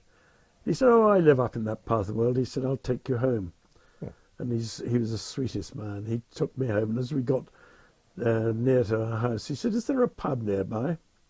And I said, yeah, there is actually, Alan, just up the road here. He said, well, I think we'll go in there and have a quick drink before I take you back to your wife. And he poured 2 double scotches into me. I turned up in this pub, absolutely black. I mean, I was black from all this soot and stuff, in my uniform. I don't know what the people in the pub thought as this apparition appeared. And Alan Sibbald poured these 2 double scotches into me, which didn't even touch the sides, and then delivered me home. And I subsequently discovered he didn't live anywhere near me at all, bless him. He'd driven miles out of his way to do this. A marvellous chap. But what we didn't realise, and there's always, I suppose, humour even in the blackest things, we didn't realise that this number 2 engine had actually fallen off. Oh. And it had fallen off into a gravel pit. And there was it was Easter time, it was Easter holidays, and there was this father and his son at the gravel pit fishing, and suddenly there was this enormous splash, and they thought, goodness me, this is the biggest fish we've ever caught. And that was the engine going splash into the gravel pit. Wow. And I remember one of the tabloids had something along the lines, Captain Courageous jettisons flaming engine into gravel pit. As though there's a jettison handle up there on the flight deck. Oh, I'm fed up with this engine. I think I'll get rid of it. Pull the lever and off it goes. I mean, quite extraordinary. Right. And the tragedy of the whole thing was that, and again, we didn't realise this immediately at all, but we had lost 4 passengers, all at the tail end of the aeroplane, and one very, very brave stewardess called Barbara Harrison, who was awarded a posthumous George Cross for her courage. She could have jumped out of that rare exit. There wasn't a slide there, but she could have jumped out. And she didn't. She went back into the aeroplane and tried to get these 4 passengers out. Wow. I'll tell you, the stories that that he's got to tell are amazing. You know, when you listen to these, and obviously we're moving on more onto the commercial side of things now, obviously from the military and that, so we're hearing more about his commercial flying days. But what an incident to be, you know, part of. And I can still remember the pictures online and stuff of this. This was a lot of years ago, but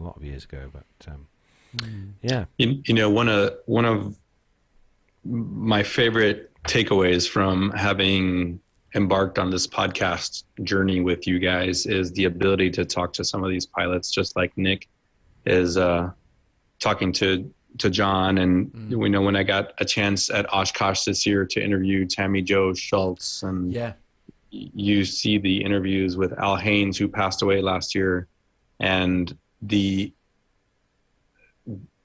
I love learning, and I hope everybody that listens to the show takes away something when they listen to these things about the procedural manner in which they dissect their experiences afterwards and even years afterwards. And I'm always just incredibly impressed by their professionalism, but their sort of calm reflection of what is otherwise an incredibly emotional event. That's probably the coolest thing about this podcast thing. Yeah, it's. We said at our 300th. We've been blessed. We've been so lucky, really. Yeah. And I do think, and I know Nick was very humble at the 300th, wasn't he? Because we were sort of wanted to thank him for his input. But you know, I think part of the success of this particular series is almost down to Nick's questioning as well. Because the thing is what you have to sort of take. I mean, if Carlos or I had been sat there, you wouldn't have got that same sort of. You know, it's the gravitas that Captain Nick brings, isn't it, to something like that? Because he knows what he's talking about. You know, I mean, it's just brilliant. It's I'm really enjoying it. I think we're sort of more or less about halfway through now, aren't we? I think we're halfway through. There's still more to come, so don't panic. Definitely. There's still more to come. Yeah, really can't wait. So we're going to hand things over to Armando to introduce the next part of the show. Yeah, thanks, Carlos. We've got a few military stories this week, and we'll go through them pretty quick. If you guys are ready, let's do it. Let's do it. Let's do it, yeah.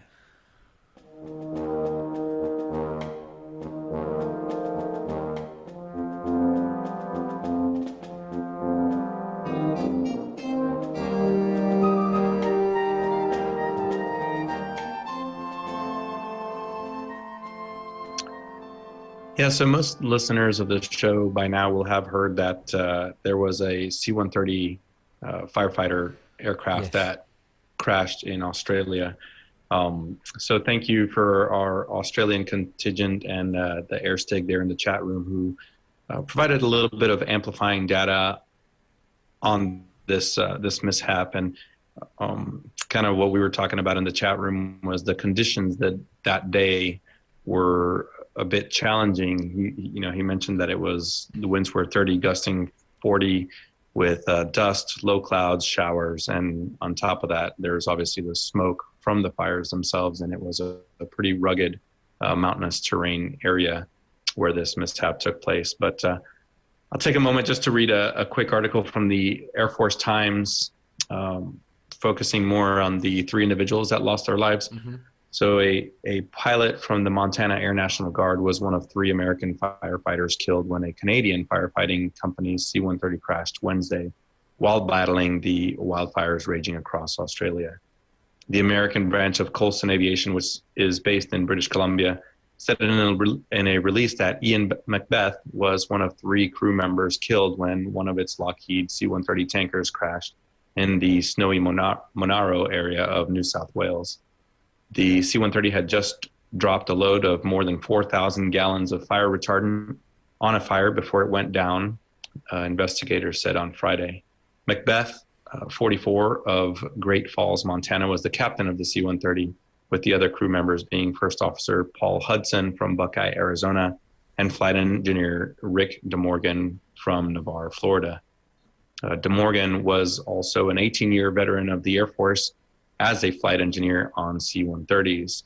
And I'll pause there to add that we've talked about it so often, how close of a community this is. And he was a flight engineer on AC-130 gunships.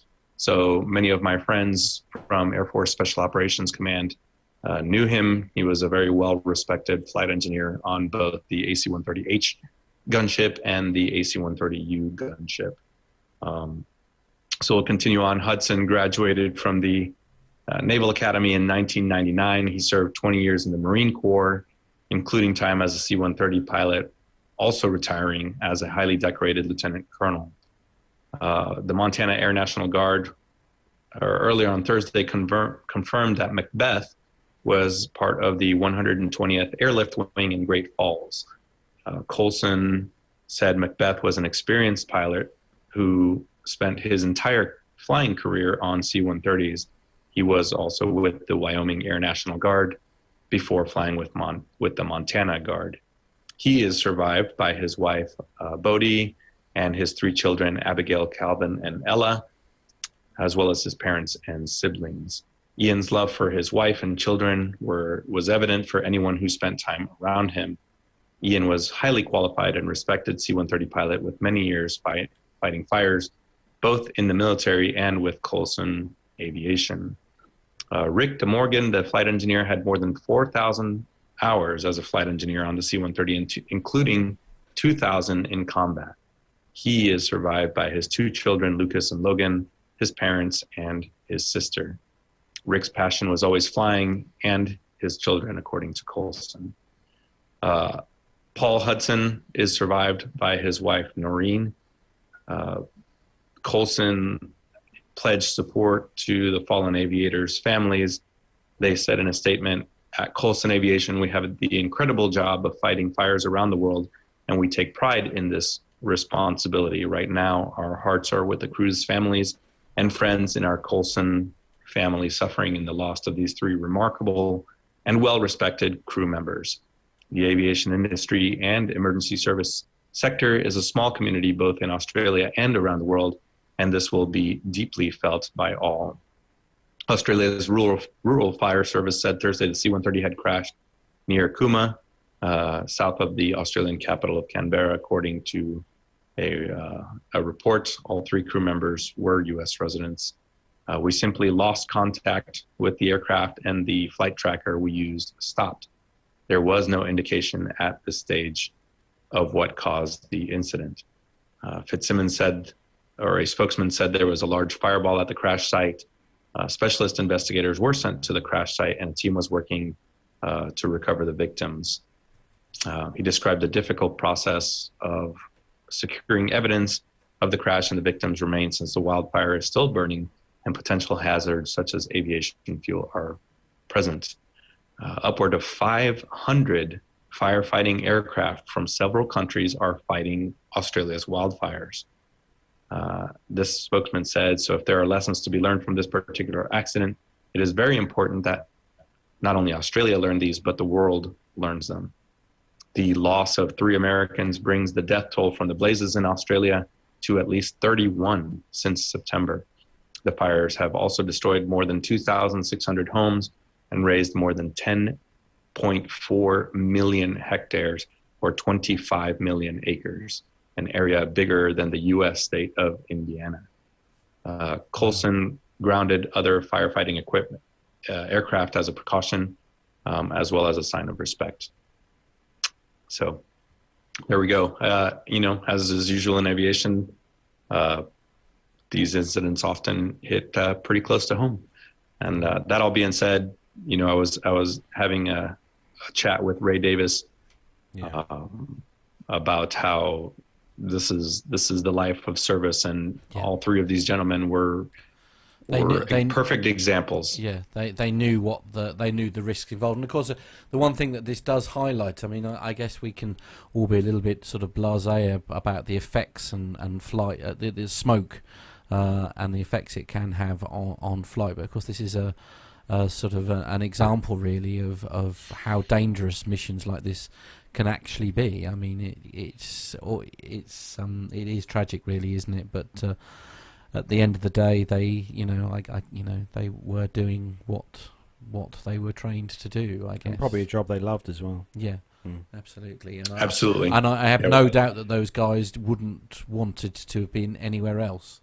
Obviously, it's awful that things perhaps didn't go according to plan, but thoughts go out to everybody. Who knows them, I think, really, isn't it? It's always so tragic. Yeah. And Carlos, if you wouldn't mind moving on to the next story, it is also a commemorative story, but this one is actually a positive one.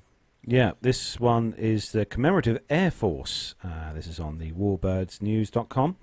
CAF, Commemorative Air Force, preparing for Arsenal of Democracy Flyover 2020. So for those of you in the US who love your photography, this will be one to catch. Nearly 5 years ago now, in May 2015, we celebrated the end of the Second World War with a massive flypast of Washington, D.C., which featured dozens of vintage World War II military aircraft.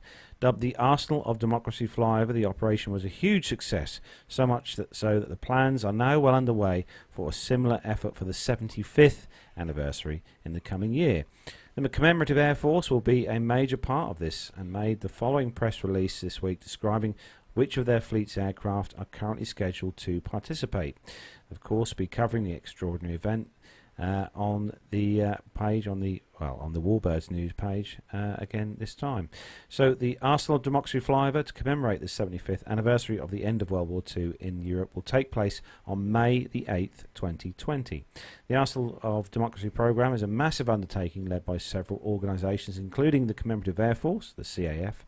A full week of events and programmes will occur in and around the nation's capital, with the highlight being the flyover coinciding with a ceremony for veterans at the Second World War Memorial. Around 100 US and Allied World War II aircraft will fly overhead in 24 separate, historically sequenced warbird formations.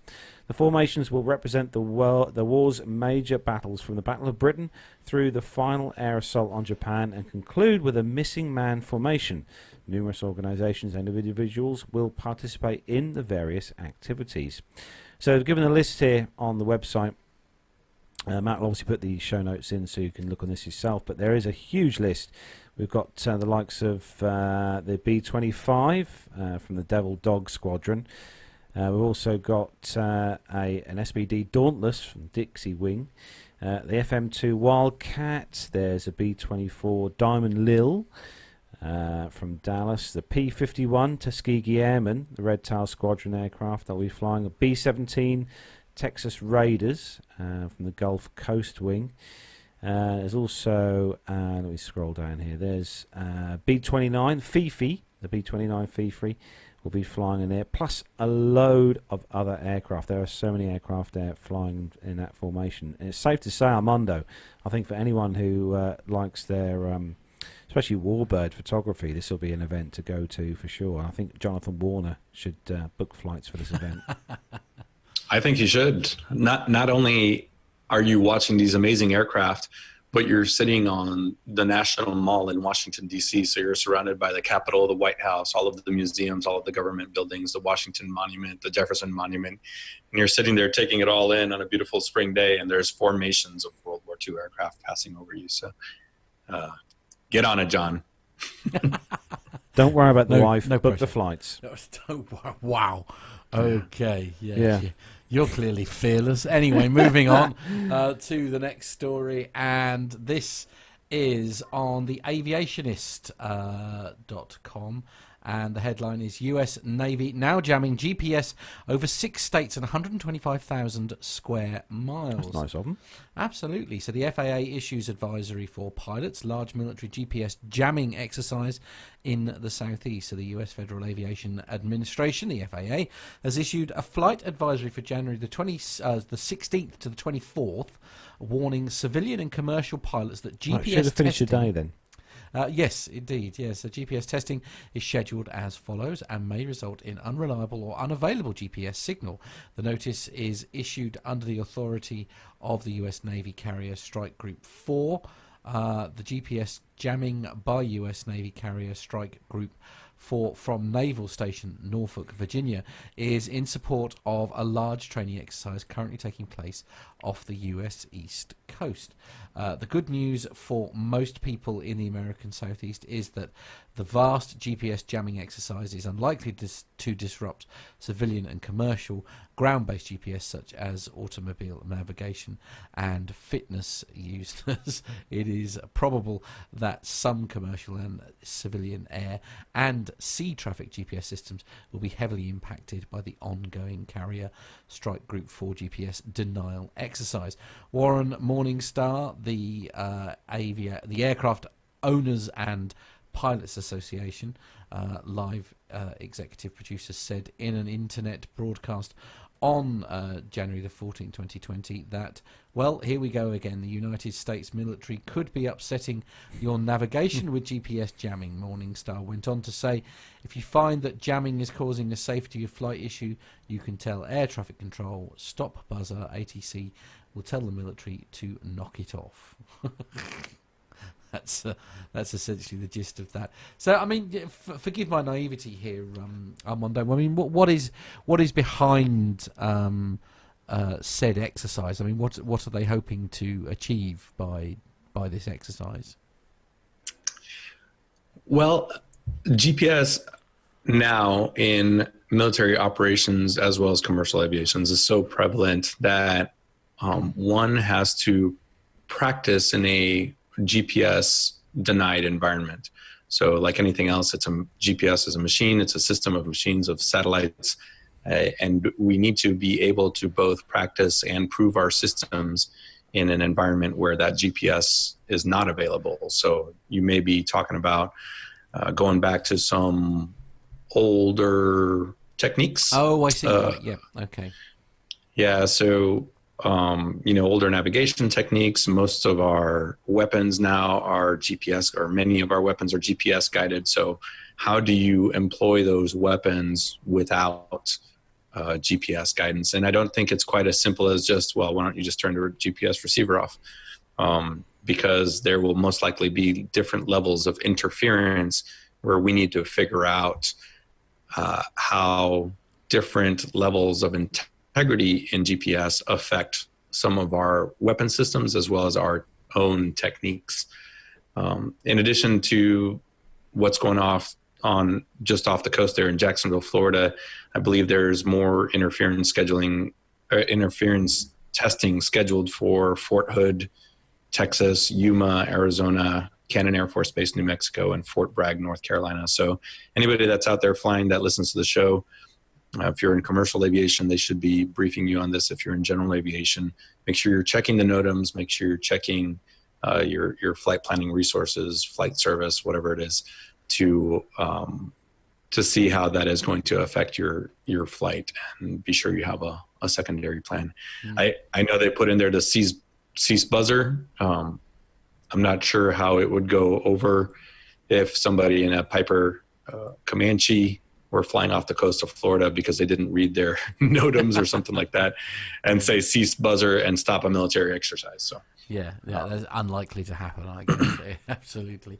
I guess they wouldn't say cease buzzer if they hadn't read this. No, the NOTAM, because they wouldn't know about it, to be fair. Yes, absolutely. Yeah. It's breaking news: the helicopter at Everett Airport has taken off. Oh, brilliant! Not the 777. Not the 777. That's still that is still sat on the ground with a very wobbly camera, sort of waiting to get. Really bad cameras. The helicopter has taken off. Everyone, that looks like about the only exciting thing we're going to be able to bring you from this live feed. I have to say, Armando, that inclement weather looks like perfect flying weather. Yeah, it may be, to be fair, where it's ending up that is the issue, not necessarily where they're taking off, in their defense. Yeah, I have no idea what their test plan is, but the weather up there in Seattle is always very similar to Europe. Oh, right. Oh, in that case, horrendous. Excellent. So moving swiftly on. Real quick, main man Micah in the chat room asked, there are 2 other satellite navigation systems in orbit. Can the military GPS systems or any of the general aviation systems tune into those other transmitters? So I'm going to have to get back to you on Micah, because I'm not entirely sure that they operate on the same frequencies. I know there are separate satellite systems and constellations. I'm going to have to dig in a little bit to probably Garmin being the most common systems out there, on whether or not a general aviation GPS system can tie into a GLONASS or something like that. Whatever. There's the European and a Russian system, I think, too.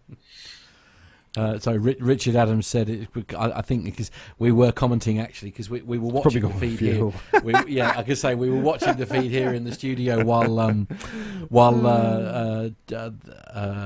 Captain Nick's interview was going on, and he was sat there with his engine running the whole time. As I say, Richard Adams has said the heli's probably gone for fuel. Which kind of makes sense. There we go. So coming up next on the show, then we have got another installment from the Dubai Airshow. This particular interview was me behind the camera, and I beg your pardon. I know, me you behind were the allowed camera. To touch the. Wow. It was my camera. What? Oh, was it? Oh, okay. Yes, DSLR. Oh, yeah. Good old Canon. And in this interview, Nev, I should say. You got me tacked on Nick now. Sorry. So in this particular interview, Nev is going to be talking to Sascha from Frequentis about digital tower systems. Well, I'm with Sascha at Frequentis. Welcome, Sascha. Thanks very much indeed for coming on the show. Thank you. This is really interesting technology that you're showing us today.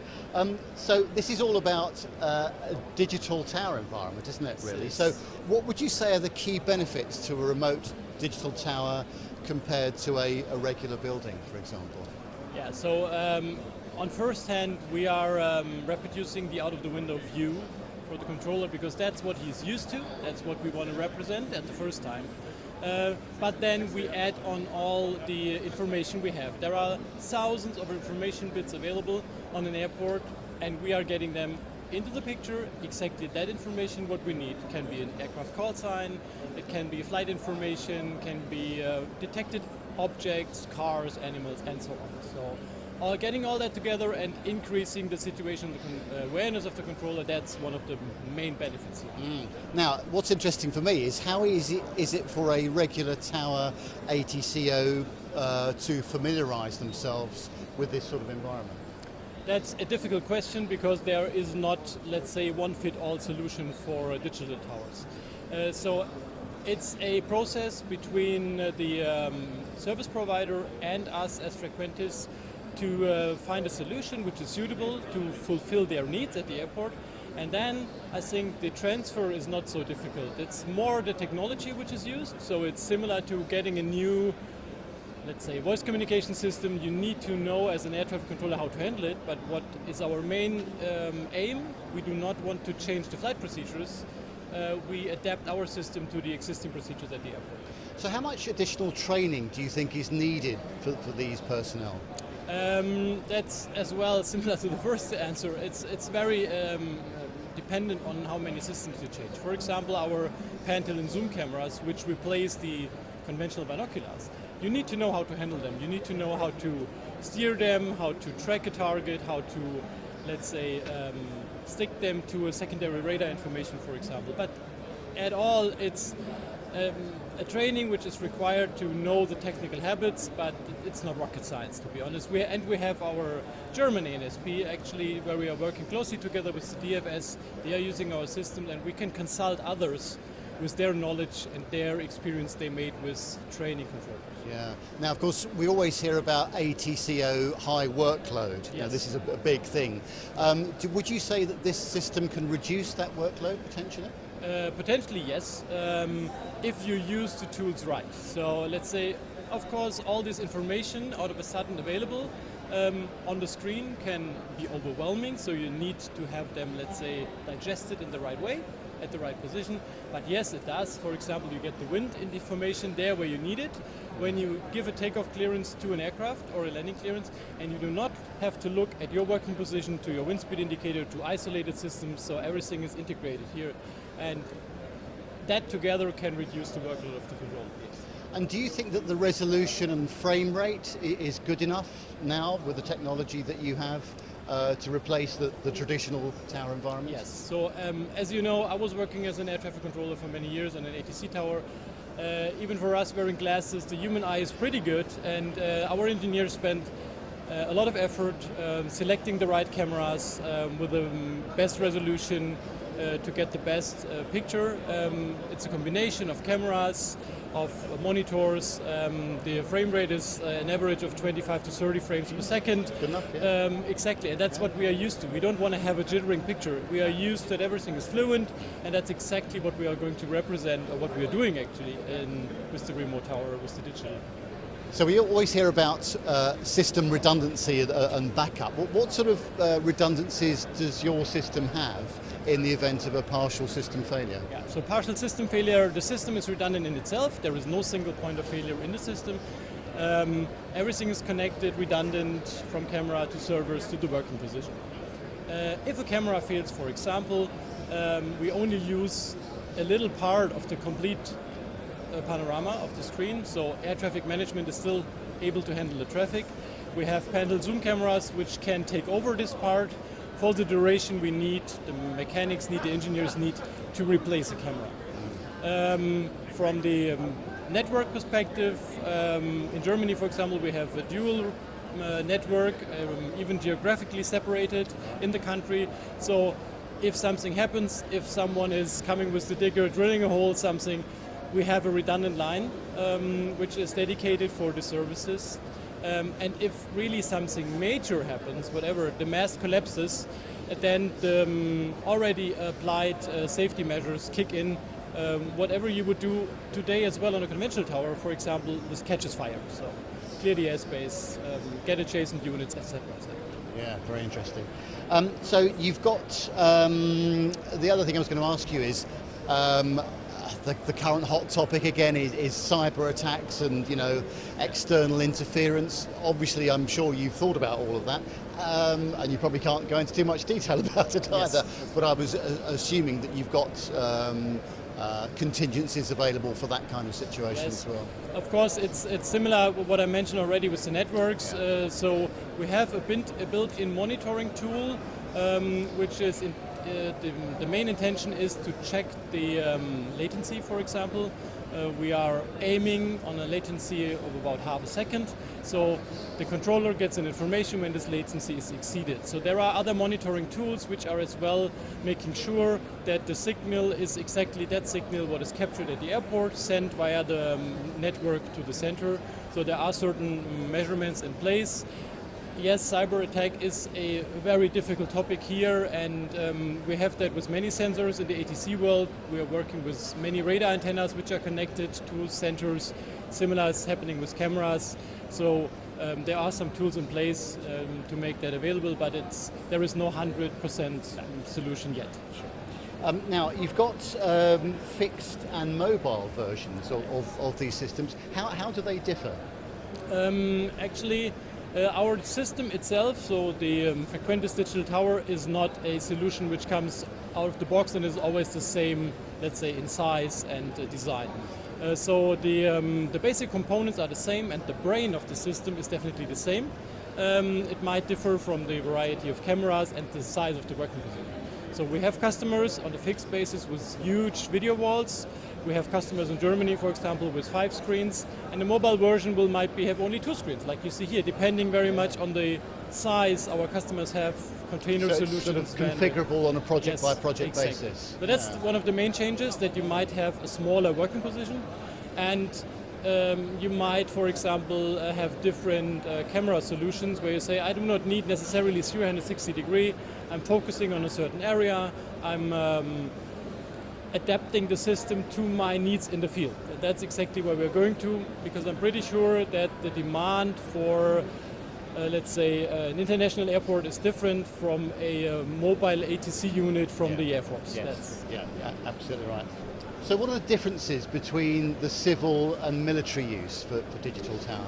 Yeah, so the main difference is, of course, is driven by the motivation why they are using that. One is more, let's say, driven on the economic side and being more efficient. And on the military side, especially with the mobile one, is to keep the controllers out of harm's way, bringing them in the control center, let's say in a container, in a protected base, and having only the sensors next to the runway, which then, of course, is much safer for the controllers, especially when you are anywhere in a war zone. Coming back to the civil side, it's more, they have the contingency cases, you have, of course, the remote, the obvious one, to control an airport from a different location. But as well, and this is very important for the big airports, the possibility to enhance the vision with certain smaller panoramas where you might have a blind spot because it's blocking by a terminal. There are some construction work, so something what we do in Argentina, for example. That's yeah. Well, this is very impressive, I must say, Sascha. It's fantastic. And we always hear the current problems with drones and this kind of thing. How is a digital tower system able to handle that sort of situation? Yeah, so with our digital tower solution, we have a so-called object detection included in the system. So it's a software-based detection of the video screen. So we are analyzing that, and we are able to highlight, for example, a drone, an aircraft, a car, whatsoever. And you can see on the video here, so the object itself is detected, but it's not differentiated. But the first thing is, now we know where it is exactly. We can use our zooming camera and can zoom it in, because in the distance it can be a small aircraft, it can be a bird. So then we have the information, and the controller can do respectively. At least we can inform the aircraft to go around, so we increase again here the situation awareness and the safety, flight safety here. What else is then done with the information, if it's the police, if it's the military police, whoever is taking care of that, it's a different story. But that's the first thing. We are going in, we are detecting the objects, which is as well used for a safety net, for example, where we can use it for preventing runway incursions and so on. So it's quite interesting, because when people first hear about digital tower technology, they go, well, I'm not really sure that's going to work because the guys aren't really in the tower. But actually, from what you've just said, this actually enhances flight safety and aerodrome safety tremendously. Yes. Yeah, definitely. And it's beside that, of course, it's more beneficial to the ATGOs, because not every airport is Dubai or whatever, Frankfurt. Yeah. There are many airports in the world where you have highly trained controllers waiting for 20 movements a day, and you can concentrate that. It's a benefit for centralized maintenance. We know that all from ACCs. This is well established around the world, and now we're doing that with ATC towers. Yeah. So Sascha, what are we seeing here on the screens? Yeah, so what you see here is actually an installation we had in northern Germany at a military airbase. This was for test purposes, because when you have military customers, they ask questions regarding what do you do with high-speed aircraft and so on. So we invested some effort to go there to test our equipment. Are we able to high-speed overflights? Yes, we can. We did more than 400 knots, and that's actually not an issue. And you see it here on a military airbase as well for night testing, because it's by intent of the airbase. It's not so much lighted than a civil airport, for example. So that's what we see here, and so we're doing a lot of testing before we go to our customers. As you know, we have now United States DoD and Brazil Air Force as well with our installations. Yeah, that's really important to Yes. get those sort of high-end Yes. applications. isn't Yes, it? definitely. So, yeah. Well, that's fantastic, Sascha. Thank you very much indeed for talking to us Thank you. today. I really appreciate it. Thank you very much. Absolutely fascinating. That was so good. And Yeah. I'll tell you what, the graphics on the screen, Yeah. when he was doing that, and I was watching, obviously, Nev doing his bit, but Yeah, watching yeah. the graphics on the screen, they were so high res. You, and it you was weren't all- watching Nev at all, were you? Well, You no, watched- it's you- just you're watching like the a screen. man in front of a computer Oh, game, yeah, that's it. Yeah. And he had that whole touchscreen thing, which was really Yeah. awesome as well. No, but Yeah. thanks to Frequentis and Sascha for Yeah, for talking to us on the show. I'm sure you all enjoyed that. It was great. very Thank much. you. Yes, very much so. We need to start wrapping up. We do, but we're we're over time. We're over time. We're over the 2 hour limit. Yeah, I know, absolutely. But- what happens? Do I spontaneously combust? You Is do. that- Yeah, He yeah, disappeared. He's disappeared now. He's gone. Look, I'm poking him. Look, I'm punching him and everything. He's not there. So we have Your had. tablets are beginning to kick in. I know. aren't they? Yeah. It's starting to wear off. I don't know about Oh, kick in. right, okay. So we have had some audio feedback sent in to the show because we do love. A bit Actually, of can we audio just go back feedback. to the chat room very quickly? 'Cause Oh I yes, know, yes. Go on. Go. Armando, you had you had an update for Micah, didn't you? Yeah, the update is I'm going to look into it, but on a cursory 14-minute quick research, it appears that ICAO has mandated that things are cross-functional between GPS, Galileo, and GLONASS, which are the three major GPS systems. But that is it's a great technical question that I will take for homework over the week and hopefully report back next week. Uncle Micah has given you your homework for the week, and that's it. In other news, before we go to our marvellous feedback, Have you turned it into a pumpkin yet? yeah, no, I will apparently Chris turn Grigg it into a said you will. Will I? Yeah. Okay. Yeah, he's probably right. To be fair, in other news, it's The still there. 777X has not moved. It's still sat there. Apparently, someone's just gone down to the Walmart to buy some speed tape. Right. Okay. Good. Yeah. Lovely. Excellent. A helicopter hasn't come back. I know. No, he's probably got he, bored waiting. He put didn't he? diesel in rather than DD. yeah, Right. so That he's was clearly very yeah. foolish. Anyway, back to Back to the show. Yeah, absolutely. So we love to have listener feedback sent in to us at the show, and we'll give you the details at the end of the show where to send your listener feedback. We have had some listener feedback sent in from Nick Codling. So Nick Codling will hand the show over to you. Hello, PT UK. This is Nick Codling down in Devon near Exeter. A very belated congratulations on your 300th episode. I feel deeply disappointed with myself for not having attended the big do at the Renaissance. I must admit, I thoroughly enjoyed the occasional noise of aircraft in the background, and having visited the nearby plane spotting area. It's a part of Heathrow I know quite well. I use the excuse of taking my son there to go and watch the planes, but really it's because I want to go. Anyway, I shall make it a New Year's resolution for this year to try and make it along to another PT UK gathering. A huge thank you to Captain Nick for the excellent series, ably assisted by Nev, of course, interviewing Captain Hutchinson. I was actually inspired to buy his book, and being of a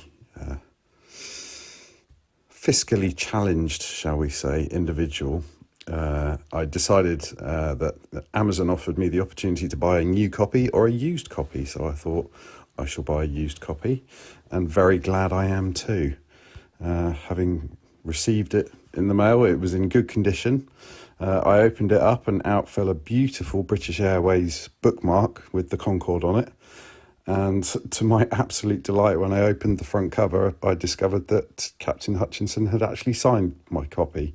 So that has now become a rather prized possession, one that I've enjoyed reading. Anyway, thank you again for all the hard work that you guys put into the podcast. I enjoy it tremendously, and it really is always something I'm very pleased to see drop into my podcast feed, and I look forward to meeting up with you all at some point in the future. Thank you again. All the very best.